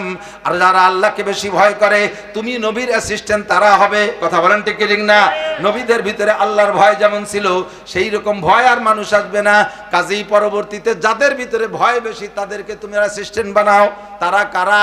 ইন্নাল উলামা ওয়ারাসাতুল আম্বিয়া। নবী পাক বললেন অ্যাসিস্ট্যান্ট নবী হবে ওলামায়ে কেরাম। তোমরা ওলামায়ে কেরামের শরণাপন্ন হও, আমি চলে যাচ্ছি, তারা তোমাদের কাছে যাইবে। এই কথাগুলো তারা বলবে, তাদের কথাগুলো মেনে চলবা, তাহলে কখনো পথভ্রষ্ট হবে না। যতক্ষণ পর্যন্ত উলামায়ে কেরাম কথা, খেয়াল করেন, যতক্ষণ পর্যন্ত উলামায়ে কেরাম কথায় আর কাজে মিল থাকে অতক্ষণ পর্যন্ত তার অনুসরণ। ঠিক কি না? আমি উল্টো পাল্টা বলবো, কালকে থেকে আর ডাকবেন না আমাকে, বলে দিয়ে গেলাম। যখনই আমার কথায় কাজে গড়মিল পাবেন ডাকবেন না, আমার ওয়াজ শুনে আপনাকে লাভও নাই। আমি ওয়াজ করতে গেলে আপনাদের ভিতরে কেমন কেমন, ও হুজুর কি কইয়ে গেলি আর করলে কি, এই নাকি তুমি হুজুর আর এত ফাহা কথা কও, আপনারা কবেন না? এই জন্য সব নবী রাসূলকে আল্লাহ তাআলা সব দিক দিয়ে পুত পবিত্র রাখছে, যাতে এইরকম ক্রিটিসাইজ কেউ করতে না পারে কোনো নবী। কাফের মুশরিকরা তো আজীবন করবে, কিন্তু কোন মুমিন মুসলমান আমার নবীর গায়ে একটা ফুলের টুকা মারারও সুযোগ পাইনি। কথা কোন ঠিক না? খুব সাবধান, খুব সতর্ক। নবী আল্লাহ পাক বলেন শান্তি যদি পাইতে চাও সংবিধান দুইটা, একটু কোন কয়টা? মূলনীতি দুইটা, ঈমান আর তাকওয়া। ঈমান আর তাকওয়া, বলেন ঈমান আর তাকওয়া। আল্লাহ পাক বলেন ওয়ালাউ আন্না আহলাল কুরা আমানু ওয়াত্তাকাও, যদি দেশবাসী ইমানদার হয় আর মুত্তাকিন হয়, যদি দেশবাসী ইমানদার হয় আর মুত্তাকিন হয়, অর্থাৎ আল্লাহকে বিশ্বাস করে আর আল্লাহকে, আরে আমার দিকে তাকান, যদি আল্লাহকে বিশ্বাস করেন আর আল্লাহকে ভয় পান, আল্লাহ আছে, জোর হলো না, সত্যি আছে, বুড়ো হয়ে গেছে, দুর্বল হয়ে গেছে, চোখে কম দেয়, আল্লাহর ফান্ড খালি হয়ে গেছে, হ্যাঁ? আল্লাহ যেমন আল্লাহ সেরকমই আছে না নাই? আল্লাহ মারা যাবে আগামী বছর, 200 বছর পরে, ইউহয়ী ওয়া ইউমীত ওয়া হুয়া লা ইয়ামুত, সে বাঁচায় আর মারে কিন্তু সে মরে না, কথা কোন ঠিক ঠিক না? আমার আল্লাহ আছে, এই কথার বিশ্বাস। 2 নম্বরে আল্লাহকে ভয় পান। কেন ভয় পাবেন? আল্লাহ নিজে হাতে লাঠি ধরে পিটায় না। আরে আল্লাহু আকবার, আমার দিক তাকান, আমরা জজ সাহেব রে ভয় পাই কি পাই না? কারণ জজ সাহেবের মুখে এখন রায় ঘোষণা হবে। জজ সাহেব নিজে হাতে কোনো আসামিরে জীবনে একটা হাত দিয়ে থাপ্পড়ও মারে না, একটা সিমটিও মারে না, অথচ ভয় পাই জজ রে, কারণ জজের হুকুমটা বড় বেকায়দা। উনি যা হুকুম দেবে পালন করার জন্য জল্লাদ আছে না নাই? জল্লাদে বাস্তবায়ন করবে। আমরা আল্লাহকে কেন ভয় পাই? আল্লাহ কামুল হাকিমিন, ইনিল হুকমু ইল্লা লিল্লাহ, বিচার সব তার হাতে। আনা মালিক ইয়াউমিদ্দিন, তিনি বলেন বিচার দিনের মালিক আমি যারে বলবো এটা যাবজ্জীবন, ওইটা যাবজ্জীবন, যারে বলবো ফাঁসি, সে হয়ে যাবে ফাঁসি। আমার হাত থেকে বাঁচার কোনো উপায় নাই। লা তাজুলু কদমা ইবনি আদম ইয়াউমাল কিয়ামা হাত্তা ইউসালা আন আরবা, 4 প্রশ্নের জবাব না দিয়ে আল্লাহর সামনে এক কদমও বাড়তে পারবে না। আনুমরিহি ফিমা আপনা, 80 বছরের হায়াতের হিসাব দাও, 40 বছরের হায়াতের হিসাব দাও, যে যতটুকু হায়াত পাইছে হিসাব দিয়ে যাও। 2 নম্বরে আনসাবাবি ফিমা আবলা, যৌবনকাল কোথায় ব্যবহার করেছো, যুবক বলে যাও। আরে কলেজের পিছনে দাঁড়ায় কোন মেয়ের সাথে গল্প করছো, ওটাও ফেরেশতারা দেখছে, কতক্ষণ দেখছে কি দেখে নাই? আল্লাহ দেখেছেন, বিচার দিয়ে যাও। যৌবনকালটা রাতের কতক্ষণ তুমি সজাগ ছিলে, কি জন্য সজাগ ছিলে? মেসি নেইমার খেলা টেলিভিশনের সামনে দাঁড়ায়া শীতের রাত্রে রাত 2টা 3টে 4টে ফজর পর্যন্ত দাঁড়ায় দেখেছো। কেন তুমি 2 রাকাত নামাজ শেষ রাত্রে উঠে পড়ো নাই? ফজরের নামাজ জামাতে পড়তে পারো নাই? আরে বাইসাইকেল চালাইয়া উড়াকান্দে যাইতে পারো, তুমি বাইসাইকেল চালায় কেন চরমুনাই যাইতে পারো না? বাইসাইকেল চালায় রবি ঠাকুরের মাজার দেখতে যাও, কেন বাইসাইকেল চালায় তুমি টঙ্গীর ইস্তেমায় যাও নাই? ও যুবক, এত আকাম করেছো যৌবনকালে, ভালো কাজ কয়টা করেছো একটু বলে যাও। রাত্রে কোরআন কিতাব নিয়ে পড়তে বসতে তোমার চোখে ঘুম আসে, আর হাতে করে নিয়ে রাতের পর রাত 12টা 1টা 2টা পর্যন্ত ফেসবুক আর ইউটিউব দেখো। কয় যুবক গোল হয়ে বসে বসে গেম খেলো, তাতে তোমার ঘুম আসে না? তোমার যৌবন তো আমি এর জন্য দেই নাই, তোমার চক্ষু দুটো ও কাজের জন্য দেই নাই। আলাম নাজআল্লাহু আইনাইন ওয়া লিসানান ওয়া শাফাতাইন, তোর 2টা চোখ তোর আব্বা দেয় নাই, আমার আপনার 2টা চোখ আছে না নাই? চোখ দুটো কি আব্বা দেছে? একটু কান কে দেছে? চোখ দুটো কি মা দেছে? আর আব্বার বল কে দেছে? রাজা বাদশাহ আমার নেতা আমার চোখ দেয় নাই, কাজে তার হুকুমে আমার চোখ চলবে না। আমার জবান আর ঠোঁট দিয়ে কথা বলি কে দেছে? এই জবান দিয়ে স্লোগান কার হবে? আল্লাহর স্লোগান হবে। নেতা আমাকে জবান দেয় নাই, ঠোঁট জিহ্বা দেয় নাই, আমি তার পিছনে মিথ্যা স্লোগান দিতে পারবো না। হ্যাঁ, স্লোগান বোতল ভাইকে দিলে ভোট, শান্তি পাবে দেশের লোক। বহু বোতল বাইরে দিয়ে দেখছি ভোট, সে বোতল বাইরেই অশান্তিতে বিভিন্ন জায়গা লুকাই ফেলায় থাকে বিভিন্ন সময়। তো কথা ঠিক না? যেই বোতল ভাইয়ের পিছনে নাচছি সেই বোতল ভাইরই তো খবর নাই। তারে আমি ভোট দিলি শান্তি পাবো, তার নিজেরই তো শান্তি নাই, তারে ভোট দিলি শান্তি পাবো কোন জায়গায়? কথা কন না কা? কাজে দুনিয়ার কোনো মানুষকে স্লোগান দেওয়ার জন্য আল্লাহ আমার জবান দেয় নাই। আমি বলবো 2টা মার্কায় দিলে ভোট, শান্তি পাবে দেশের লোক। কোরআন মার্কায় দিলে ভোট, শান্তি পাবে দেশের লোক। হাদিস মার্কায় দিলে ভোট, শান্তি পাবে দেশের লোক। ইমানদার হইলে মানুষ, শান্তি পাবে দেশের লোক। আর পরহেজগার হইলে মানুষ, শান্তি পাবে দেশের লোক। কথা কন? আমি চ্যালেঞ্জ করে বলে গেলাম, চ্যালেঞ্জ দিয়ে বলে গেলাম, ডক্টর ইউনূস সাহেব বর্তমান তো ক্ষমতায়, আগের সরকারও কইয়া বুঝতে পারি নাই, আর সামনে যারা আসবে তারা আমাদের এই কথাগুলো খাবে না। নির্বাচনের পরে বোঝা যাবে কিরা কটুক কি হচ্ছে, কারা আসবে তা আল্লাহই ভালো জানে। এইবার যে কি একটা খেলা শুরু হয়ে গেছে তো বুঝে উঠতে পারতেছি না। অন্যবার একটা ভাব হয়েছে, আমরা মনে হয় এবার কারা হবে তাই টের পাচ্ছে না, নির্বাচনের পরে বোঝা যাবে। তো আপাতত যারা আছে তাদের কাছে বলি, যদি খবর পৌঁছানো যায় পৌঁছাই দিয়েন, মিডিয়ার কাছ থেকে শুনেন। আপনারা শান্তি পাইতে হলে মাত্র 40 দিনের একটা চিল্লা দিয়েন বাংলাদেশের মুসলমানকে দিয়ে। 40 দিনের এক চিল্লা, কয়দিন? 40 দিনের একটা চিল্লা দিতে, চিল্লা সবাই রেদে চিল্লা দিয়ে হবে, মহিলা পুরুষ সবাই রেদে চিল্লা দিতে হবে। চিল্লে মানে বাড়ির বাড়ি যা লাগবে না, যার যার অবস্থানে থেকে চিল্লা। 40 দিনকে বলে আরবিতে ফার্সিতে চেহেল মানে 40, সেখান থেকে চেহেল্লা তার মানে 40। 40 দিনের একটা কোর্স। 40 দিনের কোর্সের ভিতরে থাকবে কি? 1 নম্বরে সাবালেগ মুসলমান নারী আর পুরুষ একটাও বেনামাজি থাকতে পারবে না। সবাই ঈদে নামাজটা পড়ান, বাধ্যতামূলক ফোর্স পাঠাইয়া, গোয়েন্দা পাঠাইয়া তদন্ত নেন, ভিতরে পুলিশ পাঠাই দেন, ডিবি পাঠাই দেন। কে নামাজ না পড়ে, কোন যুবক শুয়ে রয়েছে, কোন যুবক ফজরের সময় ঘুম থেকে ওঠে নাই, কোন যুবতী ওঠে নাই, এগুলো খবর নেন। 40 দিন নামাজ পড়ান বাংলাদেশের সমস্ত মুসলমানদেরকে। 1 2 নম্বরে যত পার্ক আছে আর বিনোদন কেন্দ্র আছে আর যত সমুদ্র সৈকত আছে, পার্ক আছে, যেখানে যেখানে যে পর্যটন কেন্দ্র, এই জায়গায় যত জোড়া জোড়া বসে রয়েছে, জোড়াগুলোকে ভেঙে দেন বাড়ইয়া। 2 বসে বসে সুরো ফাতেহা মস্ক করতেছে। সরোয়ার্দী উদ্যান, শিশু পার্ক, ওই কুয়াকাটা কক্সবাজার চরের উপরে, ওই করমজল সুন্দরবনের ভিতরে, আমি তো সব জায়গায় গেছি।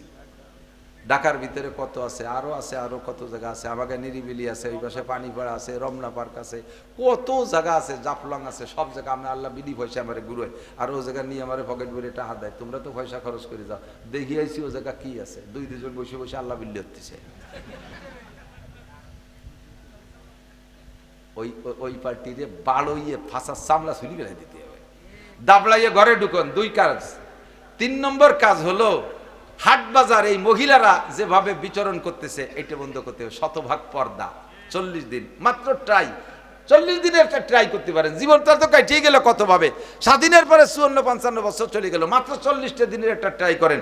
যদি এই 2-3টে কাজ, 1 নম্বরে সবাইরে নামাজ, 2 নম্বরে পর্দাটা তৈরি করে ফেলে, মাত্র অনলি 2টে কাজ করেন, দেখবেন যে বাংলাদেশের রং চেহারা, বাংলাদেশের সুখ শান্তির বাতাসের ভিতরে একটা আলাদা রকম ঘ্রাণ অনুভব করবেন, ভিন্ন রকম শান্তি অনুভব করতে পারবেন ইনশাআল্লাহ। আর সাথে 3 নম্বর, অফিসগুলোরে ঘুষমুক্ত করার চেষ্টা করেন।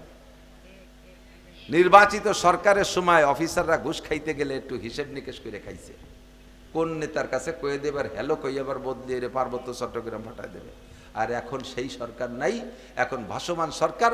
অফিসাররা আসে সার মতো গিলতিছে। আসে তো শামুক খায়, চাবাইয়ে খায়নি, 2টেই গিলি হলে না, এই গলায় হেনে বাইদিদের জাহিদে আবার গেলে। প্রত্যেকটা অফিস আদালতে ঘুষ চলতেছে, এমন চলা যা বলার না। ঘুষ বন্ধ করে দেন। 3 নম্বর। 4 নম্বর কাজ, যত সমিতি আছে বাংলাদেশে, বেরা, ক্যাডামস, কারিতাস, বিআরডিবি, স্বনির্ভর, জাগরণী চক্র, আশা, প্রশিকা, গ্রামীণ ব্যাংক, আরো যত আছে সমস্ত সমিতিগুলো সুদে কারবার। যে দেশে সুদ চলে ওই দেশে আল্লাহর রহমত আসমান থেকে আসে না। সুদগুলো সুদে কারবার। এই 4টি পয়েন্টে হাত দেন। মাত্র 40 দিন ট্রাই করেন। যদি আল্লাহ তাআলা দেশের হালাত পরিবর্তন না করে, জিন্দেগিতে আর কোরআন দিয়ে ওয়াজি করব না।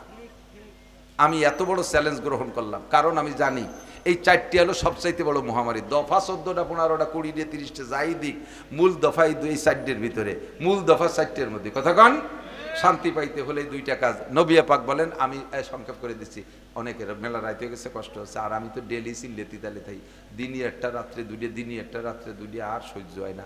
বৃষ্টি বাদল মুড়িও চলতি তালে রয়েছে। আর বেশি কব না। হুজুর বলেন, কোরআন শরীফের থেকে যেটুকু কইছি বহু পাওয়া যাইতো, আর বলবো না। হুজুর বলেন যে তোমাদের দুনিয়ার এই মাটির উপরটা শান্তিময় হবে, বেহেশতে পরিণত হবে, মাটির নিচের থেকে উপরের ভাগ বেশি সুখময় হবে। এর জন্য 3টে কাজ। 1 নম্বরে ইজাকানা উমারাকুম খিয়ারাকুম, যখন তোমাদের নেতারা হবে ওমরের মতো, আবু বকরের মতো, উসমানের মতো, আলীর মতো, এইরকম দামি দামি মানুষদের মতো যখন তোমাদের নেতারা হবে।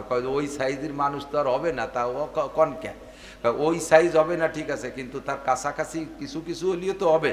কতক্ষণ বাজারে গেছেন, এই শৈল মাছ কিনবেন, শ্বশুর আইছে এরকম বড় শৈল কিনবেন বলে নিয়ত করে বাজারে গেছেন, সারা বাজার ঘুরিয়ে শৈল পান নাই। এখন ঘুরতে সে মাছও ফেরায় শেষের পথে। এখন তো খালি হাতে তোর বাড়ি যাবে না, শ্বশুর সাউরিয়েছে, কিছু তো খাওয়াতে হবে। মুসুরির ডাল আর ডিম নিয়ে গেলে তো হবে না, মাছ একটু নিতে হবে। ঘুরিয়ে দেন যে 2 ডালায় কয়টা টাহি মাছ আছে, 2 ডালায় কয়টা টাকি মাছ, 1 ডালায় আছে তেলুটাহি, আর 1 ডালায় আছে বাইতুটাহি। আমরা কিন্তু কি কয়, গড়িটাহি না, কেন কি কয়, বাইতুটাহি আর তেলুটাহি, ঠিক আছে তো, বাইতুটাহি আর তেলুটাহি, এই 2 ডালায় কয়টা টাহি আছে। তা বাইতুটা কি আর তেলুটা কি? সেই শৈল নাই, সেই গজার নাই, সেই রুই মল মাছ নাই, কিচ্ছু নাই। আছে কয়টা টাকি, তা 2 বাদের টাকি। আপনি কোনটাই কিনবেন, তেলু না বাইতু? কিটাই কিনবেন? কিনলি সাইডে তেলুটাই, বাইতুটাই কিনবেন না। এখন সে আবু বকর, ওমর, রুই, কাতলা, বোয়াল, সেই বড় বড় শৈল মাছ নাই, যা আছে টাকি আছে, এর মধ্যে তেলুটাই বাদ দিয়ে একটু বাইতুটাই কিনেন। বহু কিস্সা বলার সময় নাই। জাকানা উমারাকুম খিয়ারাকুম, ভালো নেতা হলে দেশের অবস্থা কেমন হয় আর ভালো নেতার স্বভাব কেমন হওয়া দরকার, বহু ওয়াকিয়া সাহাবায়ে কিরামদের ভিতরে, তাবেঈনদের ভিতরে, তাবেঈনদের ভিতরে, পরবর্তীদের ভিতরে। 2 নম্বর হলো ওয়া আগনিয়াউকুম সুমুহাকুম, দুনিয়াটা তোমাদের জন্য শান্তিময় হবে যখন ধনীরা হবে দানশীল, ধনীরা হবে দানশীল, জাকাতটা সঠিকভাবে দেয়, প্রতিবেশী গরিবের দিকে লক্ষ্য রাখে, কার ঘর নাই ঘর দিয়ে দেয়, কার মেয়ের বিয়ে হচ্ছে না পয়সার অভাবে টাকা দিয়ে দেয়, কোন বাচ্চাটা পয়সার অভাবে চিকিৎসা নিতে পারছে না তারে পয়সা দিয়ে চিকিৎসা করায় দেয়, কোন বুড়ো মানুষ অসুস্থ আছে, কোন বাড়ি চাউল নাই ডাউল নাই, এগুলো খুঁজে খুঁজে যারা দেয়, যখন সমাজের ধনীরা এরকম হবে, ও উমুরুকুম শুরা বাইনাকুম, আর সমাজের সমস্ত কাজ সংসার থেকে সংসদ পর্যন্ত দল বেদল নিয়ে পরামর্শ করে যদি দেশ চালাও, হুজুর বলেন তাহলে ফাজাহরুল আরদে খায়রুম মিন বাতনিহা, তোমাদের জন্য মাটির উপরিভাগ মাটির নিচের চাইতে সুখময় হবে। মরার চাইতে বাঁচিয়ে থাকার জন্য দোয়া করবা, আল্লাহ তুমি সুস্থতার সাথে, ইজ্জতের সাথে, প্রশস্ত হালাল রিজিকের সাথে লম্বা হায়াতে তৈবা দান করো। জোরে বলেন আমিন, আরো জোরে বলেন আমিন। রাজনৈতিক বিভিন্ন দল আমাদের ভিতরে আসবে, আমি কোনো দলকে সমর্থনও করছি না, কোনো দলকে নাম দেখে কি বলা হয় তাদেরকে সমালোচনাও করতেছি না, কোনো দলের সমর্থনও করতেছি না।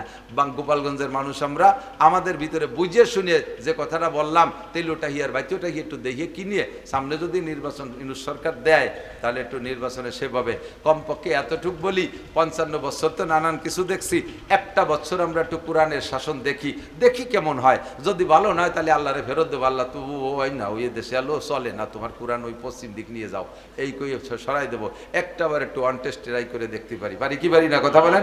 যদি সেরকম যোগ্য ভালো মানুষ আসে তাহলে তাকে সমর্থন দিয়েন। ভাষাগত ত্রুটি বিচ্যুতি মার্জনীয়, যা বলেছি শুনেছি আল্লাহ আমল করার তৌফিক দান করুন। সবাই বলি আমিন, সবাই বলি আমিন। আমরা একটা দোয়া পড়ি, সুবহানাল্লাহি ওয়া বিহামদিহি সুবহানাল্লাহিল আযীম সুবহানাকাল্লাহুম্মা বিহামদিকা আশহাদু আল্লা ইলাহা ইল্লা আনতা আস্তাগফিরুকা ওয়া আতুবু ইলাইক। এক্ষুনি দোয়া হবে, আল্লাহুম্মা সাল্লি।